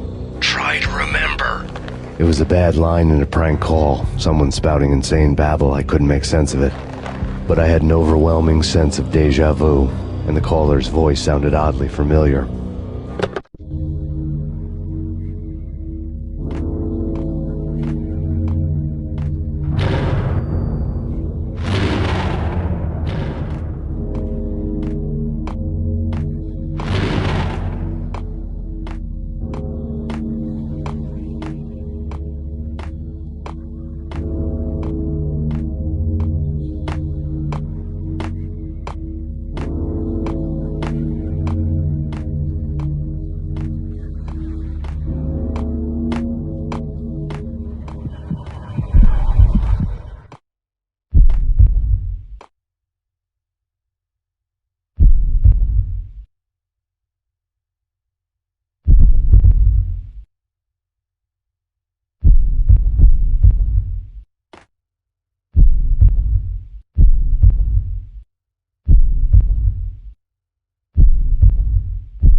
Max, something happened at the office today.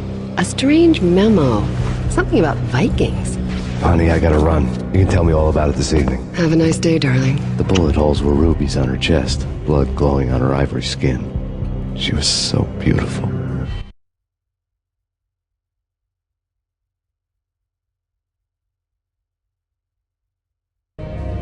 Slowly, the green nightmare faded, leaving dark stains on my soul that would never come off. I felt like flatlining. I was all shook up. I woke up in a cold sweat, sick and tired to the bone, lying in a puddle of my own puke. The hag had said take me to Cold Steel before it had all gone crazy. It was a clue, the only one I had. It took me forever to crawl back to my feet and hit the road, but when I did, I drove straight to Cold Steel Foundry outside the city. There was a whole lot of action around the place for a freezing winter night. Trucks coming and going, men running. I had the drop on the mystery witch. She thought I was dead. I was on her blind side. I was going in. The bad trip had put me in a crazy mood, adrenaline pumping through my aching veins. Staggering on the mill roof in ice and snow and wild wind, I was a ninja, My kung fu was strong. I wasn't hitting anybody. At best, I was Superman on kryptonite about to fall through a skylight, down to where it was all going down. A half-abandoned industrial area in the middle of nowhere. The factory was a perfect front for any number of illegal activities.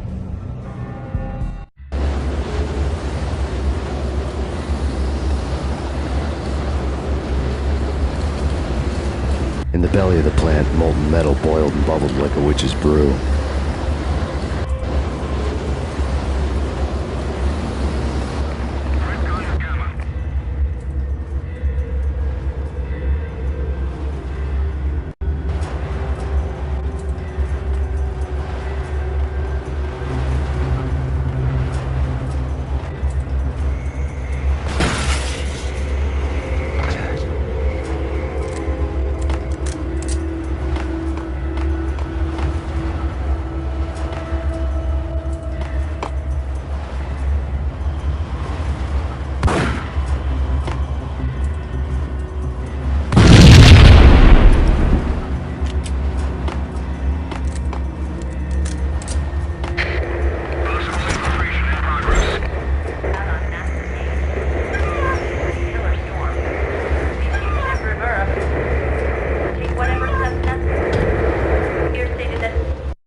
Out in the night, snow fell like confetti over the Devil's Parade. The storm was anything but over.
Can you believe it? I bet they sleep with their rifles. Perimeter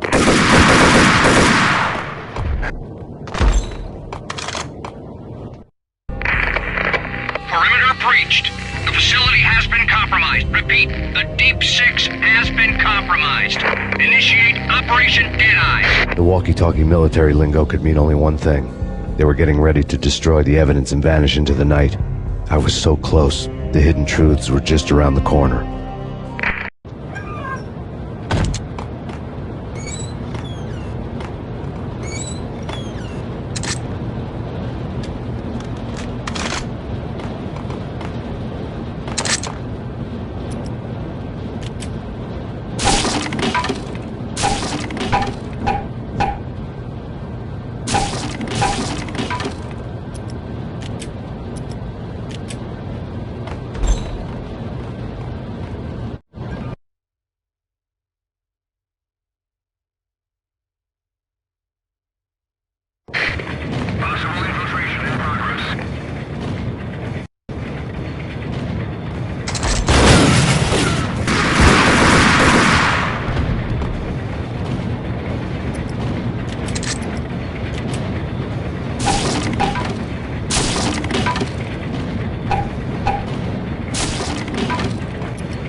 Folder on the table told a grim tale.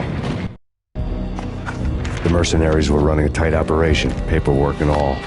Merchandise missing again. A chemist had tried to smuggle it out for his own private party. Locked him up in cell B7 in D6's old test facility to wait for proper processing. I was close enough to hear the secrets, just beyond the next doorway.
monitor showed me the way.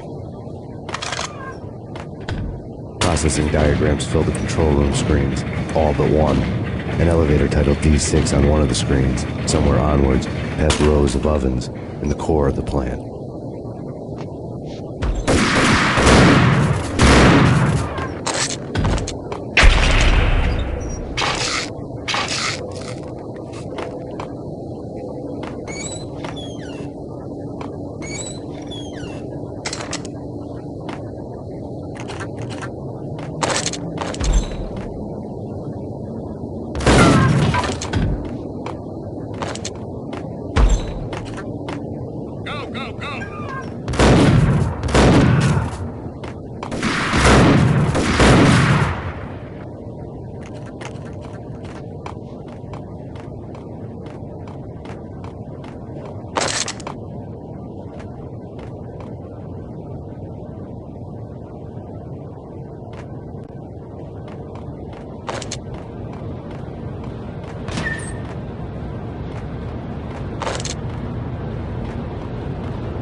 Repeat, oven controls have been destroyed. Obstacle in place.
I had taken on the role of the mythic detective, Bogart as Marlowe, or as Sam Spade going after the Maltese Falcon to unravel all the mysteries. Following a path of clues to that final revelation, even if it would take me down to the cold, cavernous depths of a grave. You can't do this! My men are still inside! Do you have any idea why this is called Operation Deadeyes?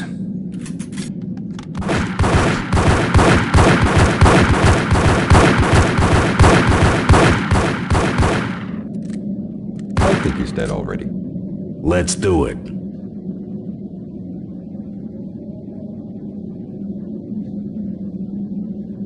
Attention all personnel. The self-destruction sequence has been initiated. Evacuate the complex immediately. Repeat. The self-destruction sequence has been initiated. Proceed to the nearest exit immediately.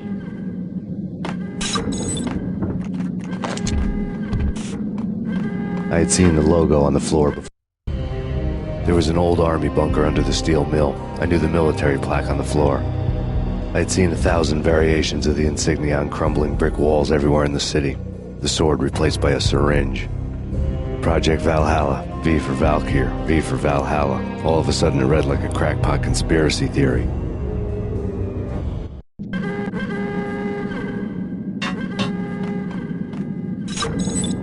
Abort! Abort! The self-destruction sequence has been...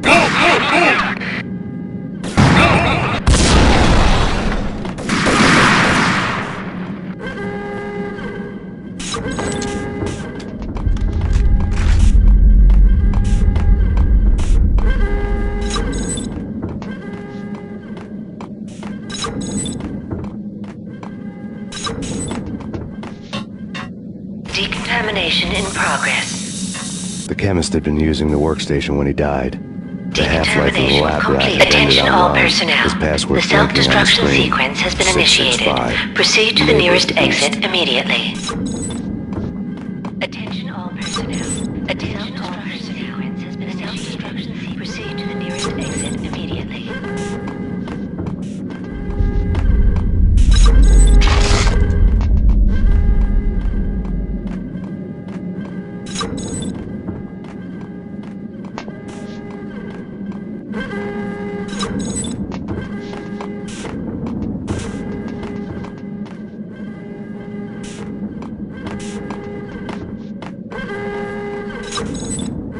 Attention all personnel.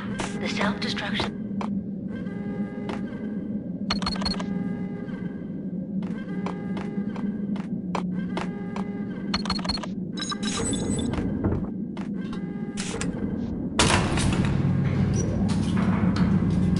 Attention all personnel.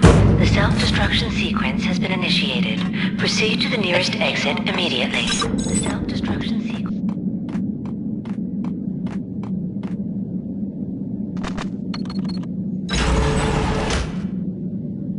Thanks! I thought I was gonna die in there for sure. I need you to get me through the decontamination chamber airlock.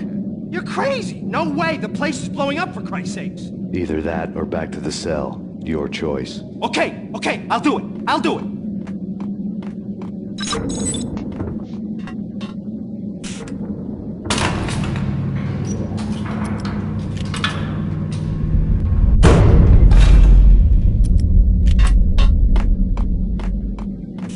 Attention all personnel.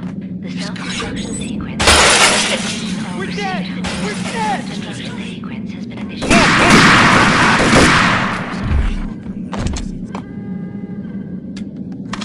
Attention all personnel. Attention all personnel. The self-destruction sequence has been initiated. Proceed to the nearest exit immediately. I'll punch you through. Decontamination in We did a bad progress. thing. Bad. Decontamination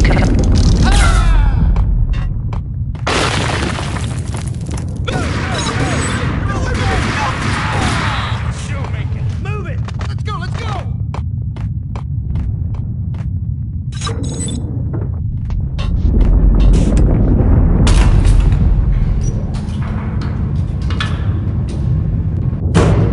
I was caught in the middle of the deadly web that was the Valkyr case.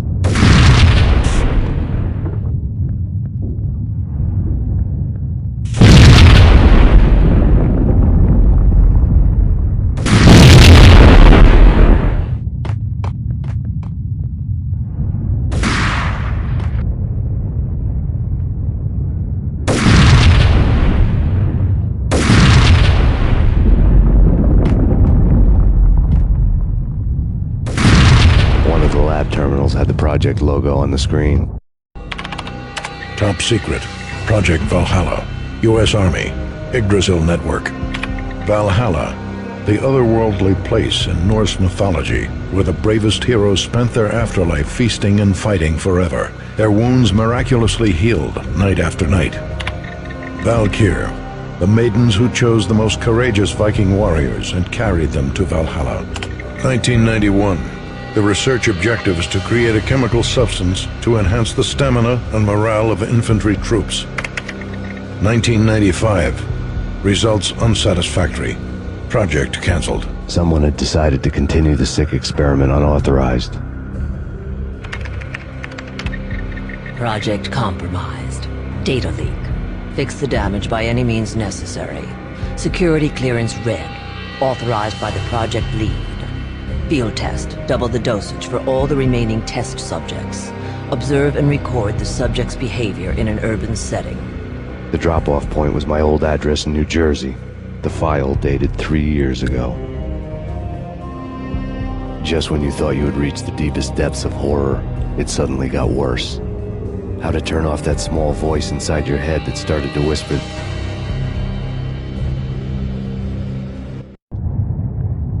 The dagger-heeled woman had come and gone a long time ago.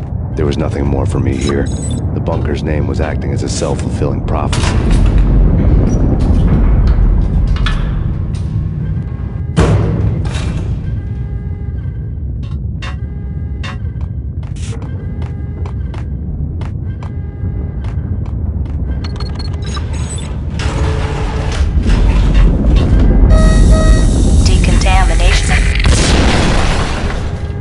Self-destruction imminent.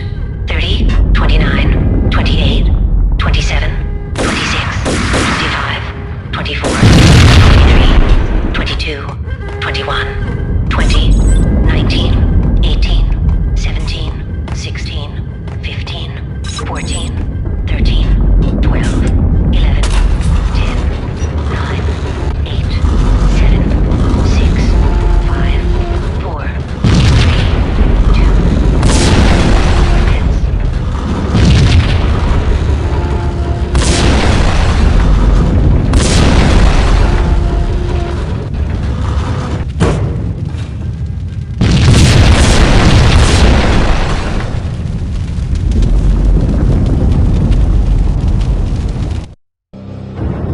Piece together a jigsaw, and the final picture is you finishing that same puzzle. A mad, green-eyed killer standing behind you. An urban legend come true. The Project Valhalla test subjects had been the mad junkies who had murdered my loved ones. The rest was simple body count math. It all pointed to her. Ms. Valkyr. The factory went up in a fiery inferno behind me. All my leads were dead, turned to smoke and dust. I had lost my way. I hadn't slept in a million years.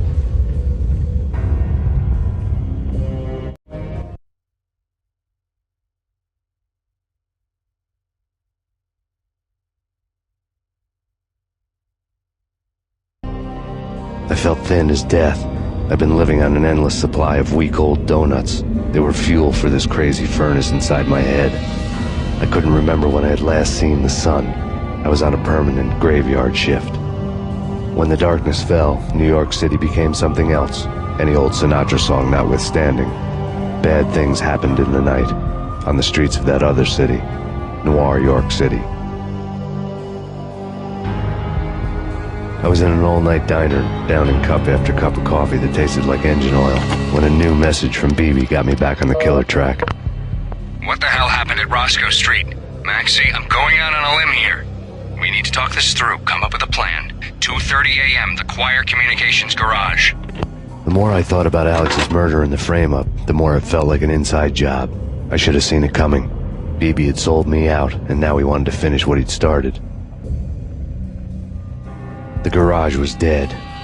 BB showed up in his tailor-made suit, gold watch, and cufflinks to match, all way beyond a cop's pay. Maxie.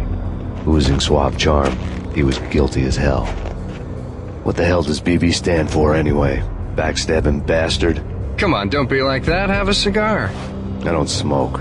Maxie, you have no idea how big this is. It's huge. You have no idea. I think I do. You're a bribe-taking bent cop who sold out his partner. Those mobsters in the subway were a dead giveaway. Hard to miss. Bet it was exactly like this with Alex. Up close and personal. You can't win this one, Max. No, but I can make damn sure none of you do either. BB turned out to be another cardboard cutout bad guy.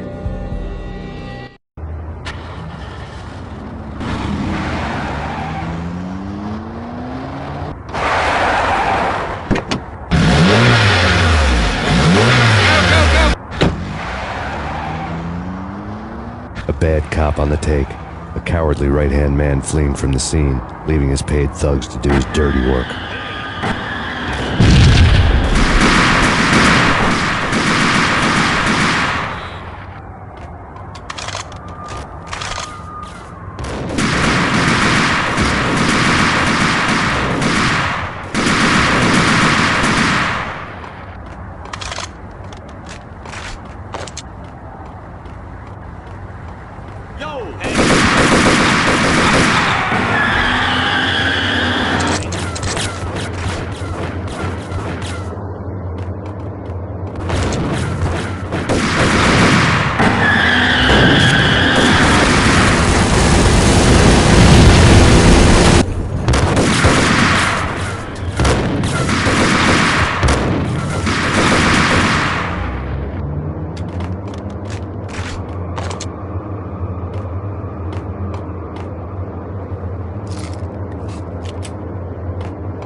Max Payne?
Come out wherever you are.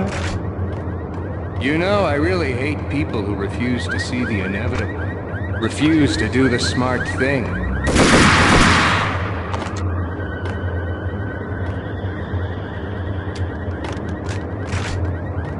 The payphone started to ring.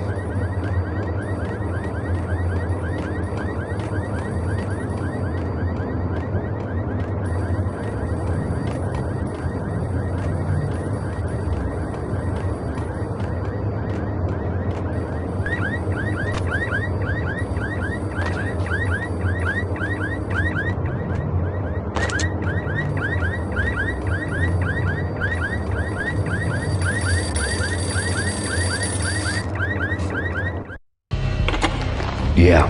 Max Payne? Whatever does it for you. This is Alfred Woden. I can give you the name of your enemy. Come to the Asgard building presently. We are expecting you.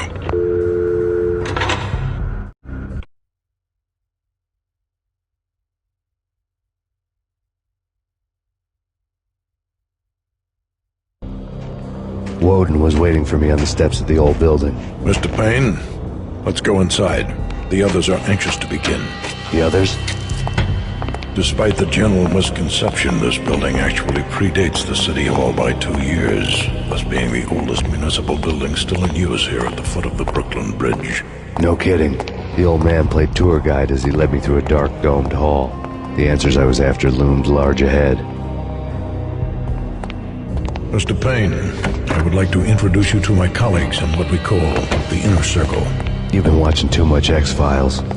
You have seen the files on Project Valhalla. We can fill the gaps, provide you with the information missing from those files. We were all involved in the early stages of the project during the Gulf War. What's the catch? We would very much like to blow this thing wide open, but our hands are tied. Her name is Nicole Horn. She was the key figure in Project Valhalla. When the funding was discontinued, she simply refused to quit. She knew exactly what she had in her hands. Nicole Horn is the president of Acer Corporation. She has more than half the city in her pocket. This must be kept under wraps. If you try to go public with this, we will deny any knowledge.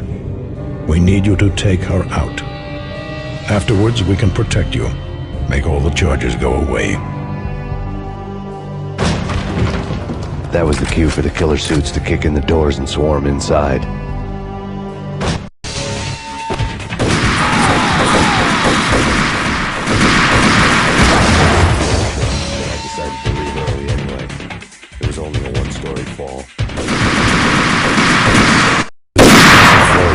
I decided to leave early anyway. It was only a one-story fall. Lucky me.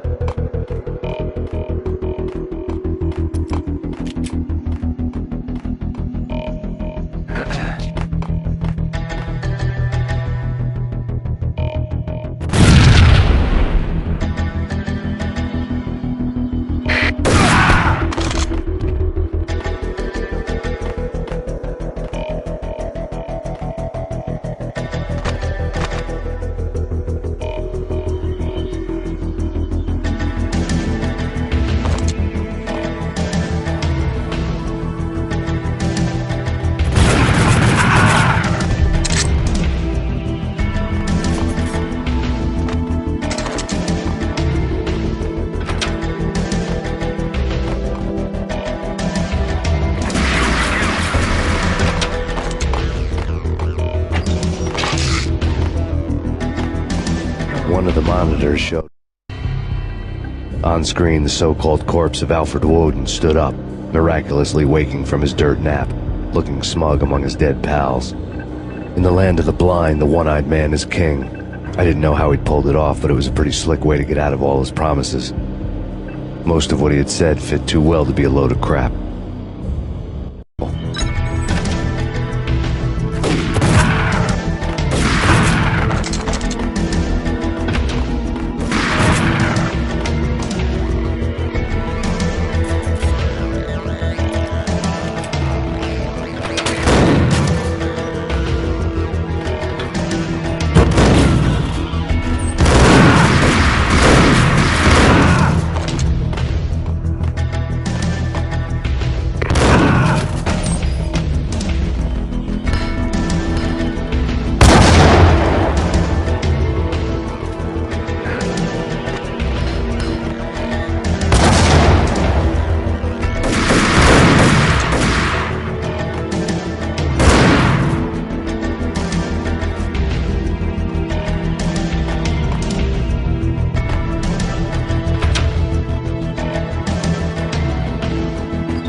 your answer to those saying that he is actually providing a service long overdue to the city?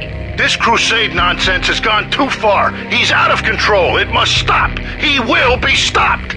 That was Deputy Chief Jim Rivera from the New York City Police Department.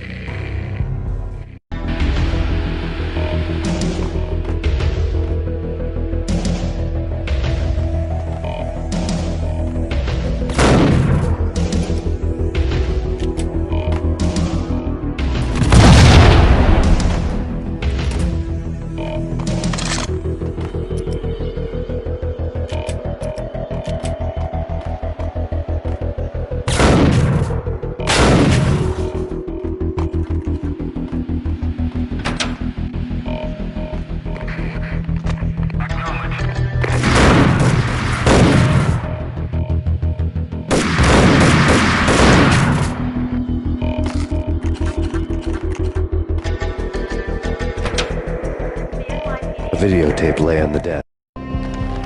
Nicole Horn had blackmailed the inner circle into silence. The tape came with a curt extortion note on a piece of expensive paper. I remembered Candy Dawn taping her clients in action on the side, selling the tapes to the highest bidder. I was sure that kinky sex was nowhere near Alfred Woden's worst sin. But I had a feeling that when this was over, any collateral would come in handy. Woden had left me a present. Woden had taken care of my mission preps with military precision. The critical areas in the Acer Corporation headquarters blueprints were circled in red. The president's office was at the top of the building, right below her penthouse suite. The elevators were controlled by a security computer, part of the mainframe located underground below the building. The high-rise was sealed as tight as a sci-fi fortress.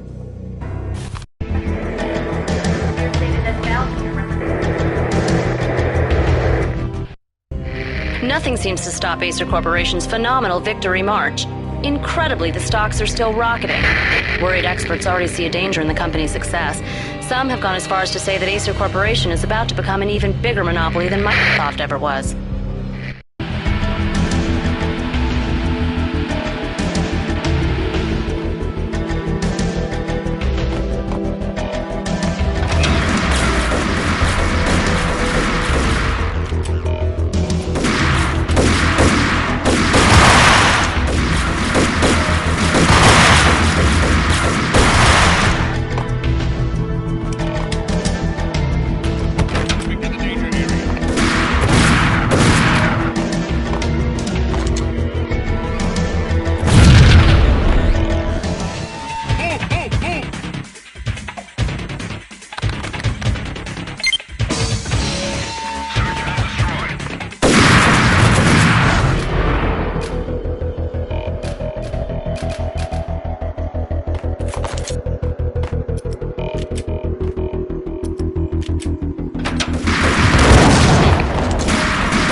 Best movie ending ever? Oh, gotta be Butch Cassidy and the Sundance.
I had dreamed of revenge. Those dreams were always nightmares, of coming close and then failing. Now I was close.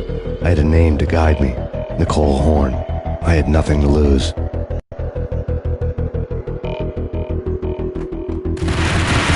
The Inner Circle had quite a track record. Project Valhalla had not been the only thing the Inner Circle had been involved in. There were rows of cabinets full of files. The Serpentine Secret Society went back a long way, always pulling strings from the shadows. I couldn't say I was sorry. Woden's move in some Byzantine power game had cut the Circle's membership roster to 1. The old man wanted me on cleanup duty. It was my mess too.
Found him.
FBI.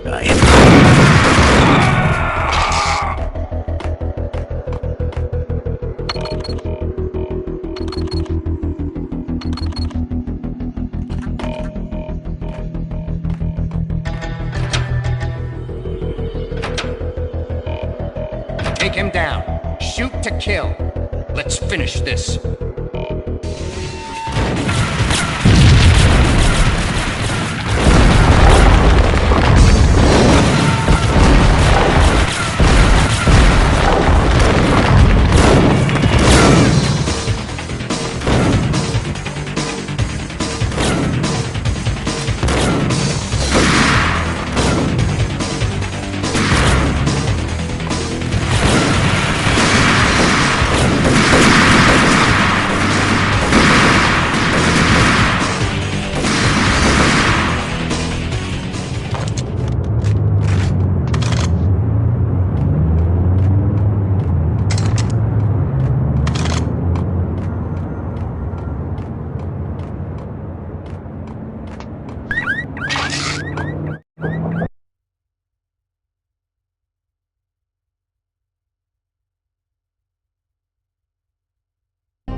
Mine wasn't the most original approach to the problem. It wasn't as if it hadn't all been done before. An eye for an eye, the first principle of revenge. Old as dirt, still going strong. The cardinal rule in going after someone with an intention to kill was not to make it personal, which it almost always ended up being anyway. It did with me. I took my time, cruising around the city in the snow. There was no hurry. I knew what I had to do now. I took my time, thinking about it, building up the rage. When I was ready, I parked the stolen wheels at the front entrance of the Acer Corporation headquarters. Got out, got in, got cracking. I had a bullet with Nicole Horn's name on it. I had 10,000 bullets with the hag's name on them. She had ultra-high-tech security systems, enough mercenaries and weaponry to start World War III. There was no fear. New York disappeared behind a veil of snow. I had crossed the threshold. This was her domain, sleek and sexy and soulless, all glass and steel. A place of color-coded security key cards, metal detectors, and surveillance systems.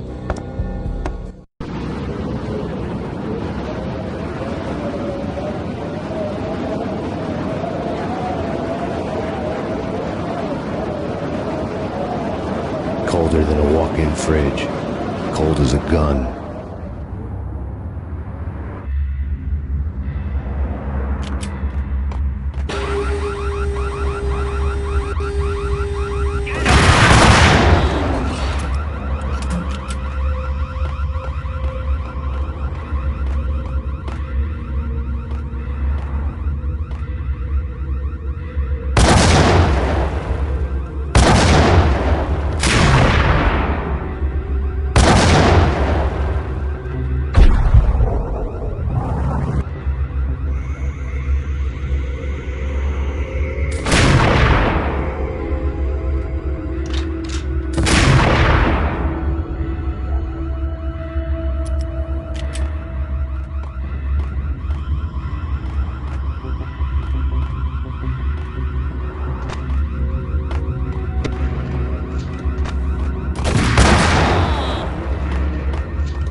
Mona, looking good. Max, we gotta stop meeting like this. It will be a cold day in hell before I let a narc cop stop me. Miss Sachs, do your job. Relax, Max. You're a nice guy. I don't kill nice guys. You're not bad yourself. It was different when Horn wanted Punchinello dead. To cut her ties to the Mafia. He deserved to die. The same goes with her. She's the bad guy here. Her sister was whispering to her in my favor. I knew the appetites of ghosts intimately. They hungered for revenge. No! A gunshot boomed and she fell down in slow motion. She was a nice girl, not really a stone-cold killer. And now she was stone-cold dead. Like religious fanatics or loyal samurai, Horn's private army was coming at me. Max Payne located.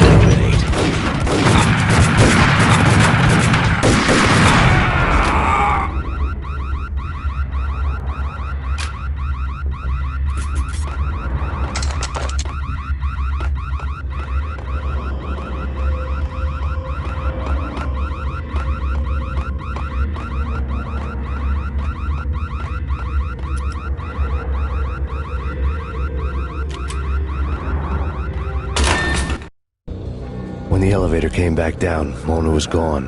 There was a lot of blood, but no body. Something clicked for the final time. My mind had never been so clear, as if somewhere high above the storm clouds were already gone, cold stars blazing from the black skies.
And I'm talking about...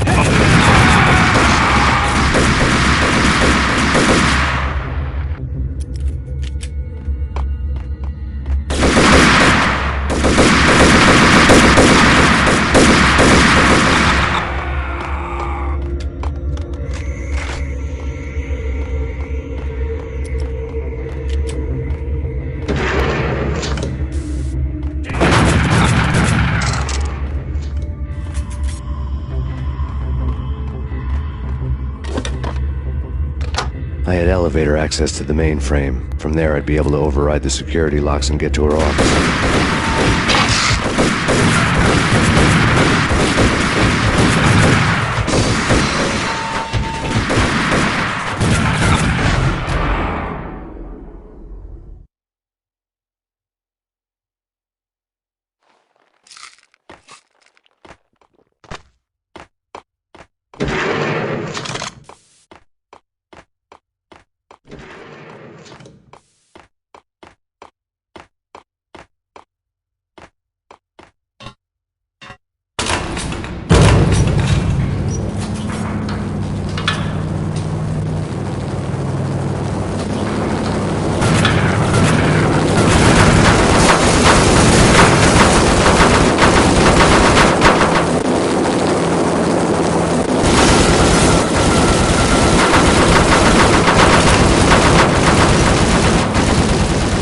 Chopper was Horn's pet guardian, inhuman and flawless. It was stalking me. I hate to be stereotyped. I'm not a cold-blooded killer. I'm a nice guy. I love my wife. I have 2 boys I'm very proud of. You just have to make the ends meet. And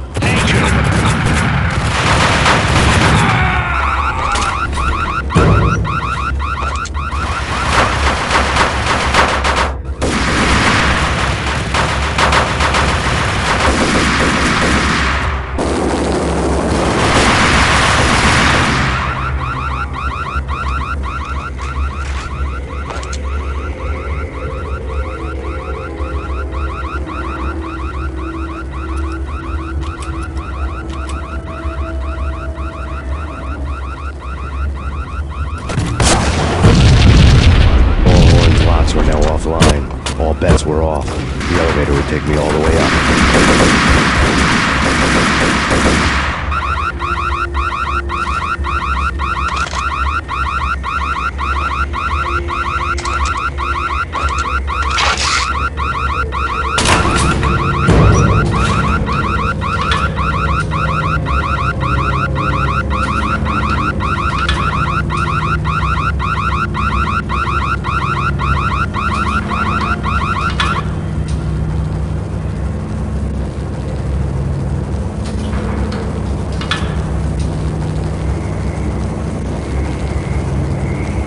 Seen from this height, the night seemed to stretch on to eternity. A hint of desperation had crept into the snowstorm, as if it was trying to get it all out before the end.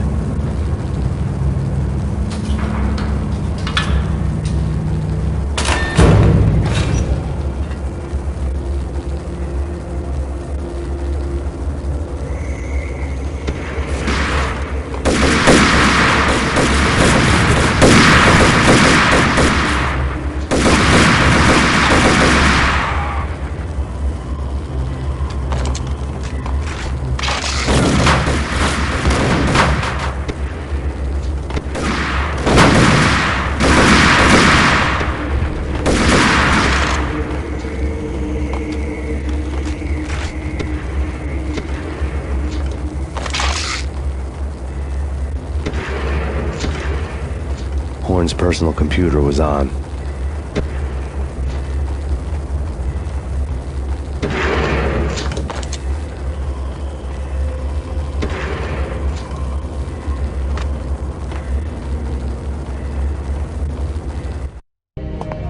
Next to the printer was a neat stack of expensive paper. Hacking through Horn's computer would have unearthed files of criminal plans, strategies for world domination, spy helicopter reports, illegal wiretap recordings, internet porno, all of the above. Take your pick. I really didn't care anymore. I had seen too much of it already.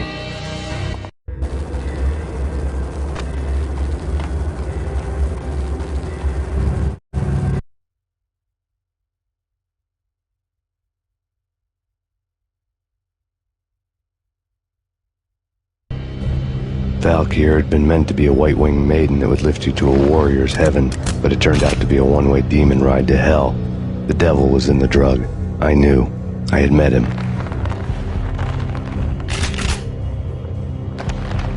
And now I was gonna kill her. The queen of the underworld who had tried to lift herself a bit closer to heaven with her drug money. No begging, no bribes. She knew better. Honor among killers. We who were about to die. Both of us knew how this would end, in pain and suffering. All this because your wife stuck her nose into things that were none of her business. The cops were coming to take me away. The sirens were like a bad conscience I couldn't shake. It's ridiculous you've made it this far. You won't be alive when they get here.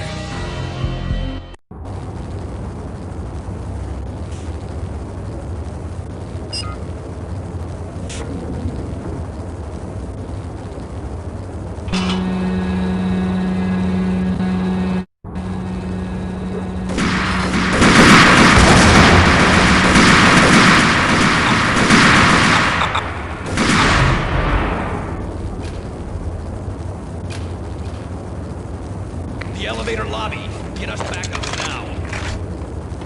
Max Payne, this is futile. A waste of time. The deaths of your wife and daughter were necessary. Inevitable. It is done. You cannot bring them back. Nothing you do will make it any better.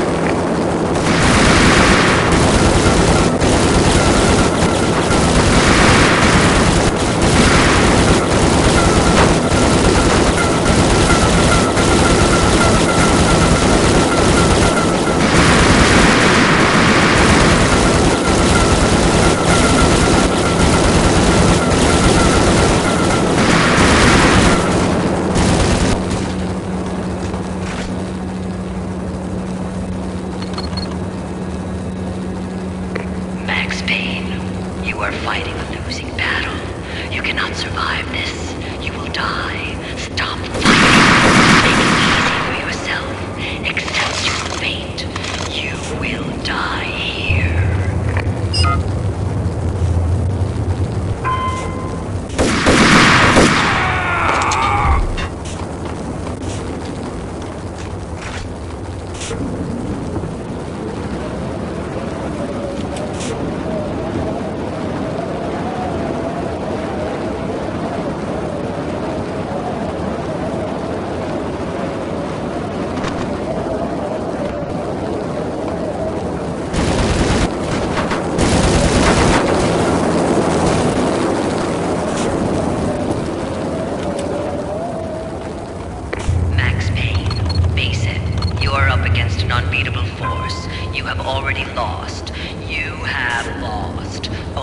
Said you were pain. Accept it. Surrender. Give up. We have him in the North Lounge. Send us assistance.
Not a step further.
They were all dead. The final gunshot was an exclamation mark to everything that had led to this point. I released my finger from the trigger. And then it was all over. The storm seemed to lose its frenzy. The ragged clouds gave way to the stars above. Max Payne, this is Deputy Chief Jim Bravura from the NYPD. We've got the building surrounded. Throw down your weapons and lie down with your hands behind your head. A bit closer to heaven.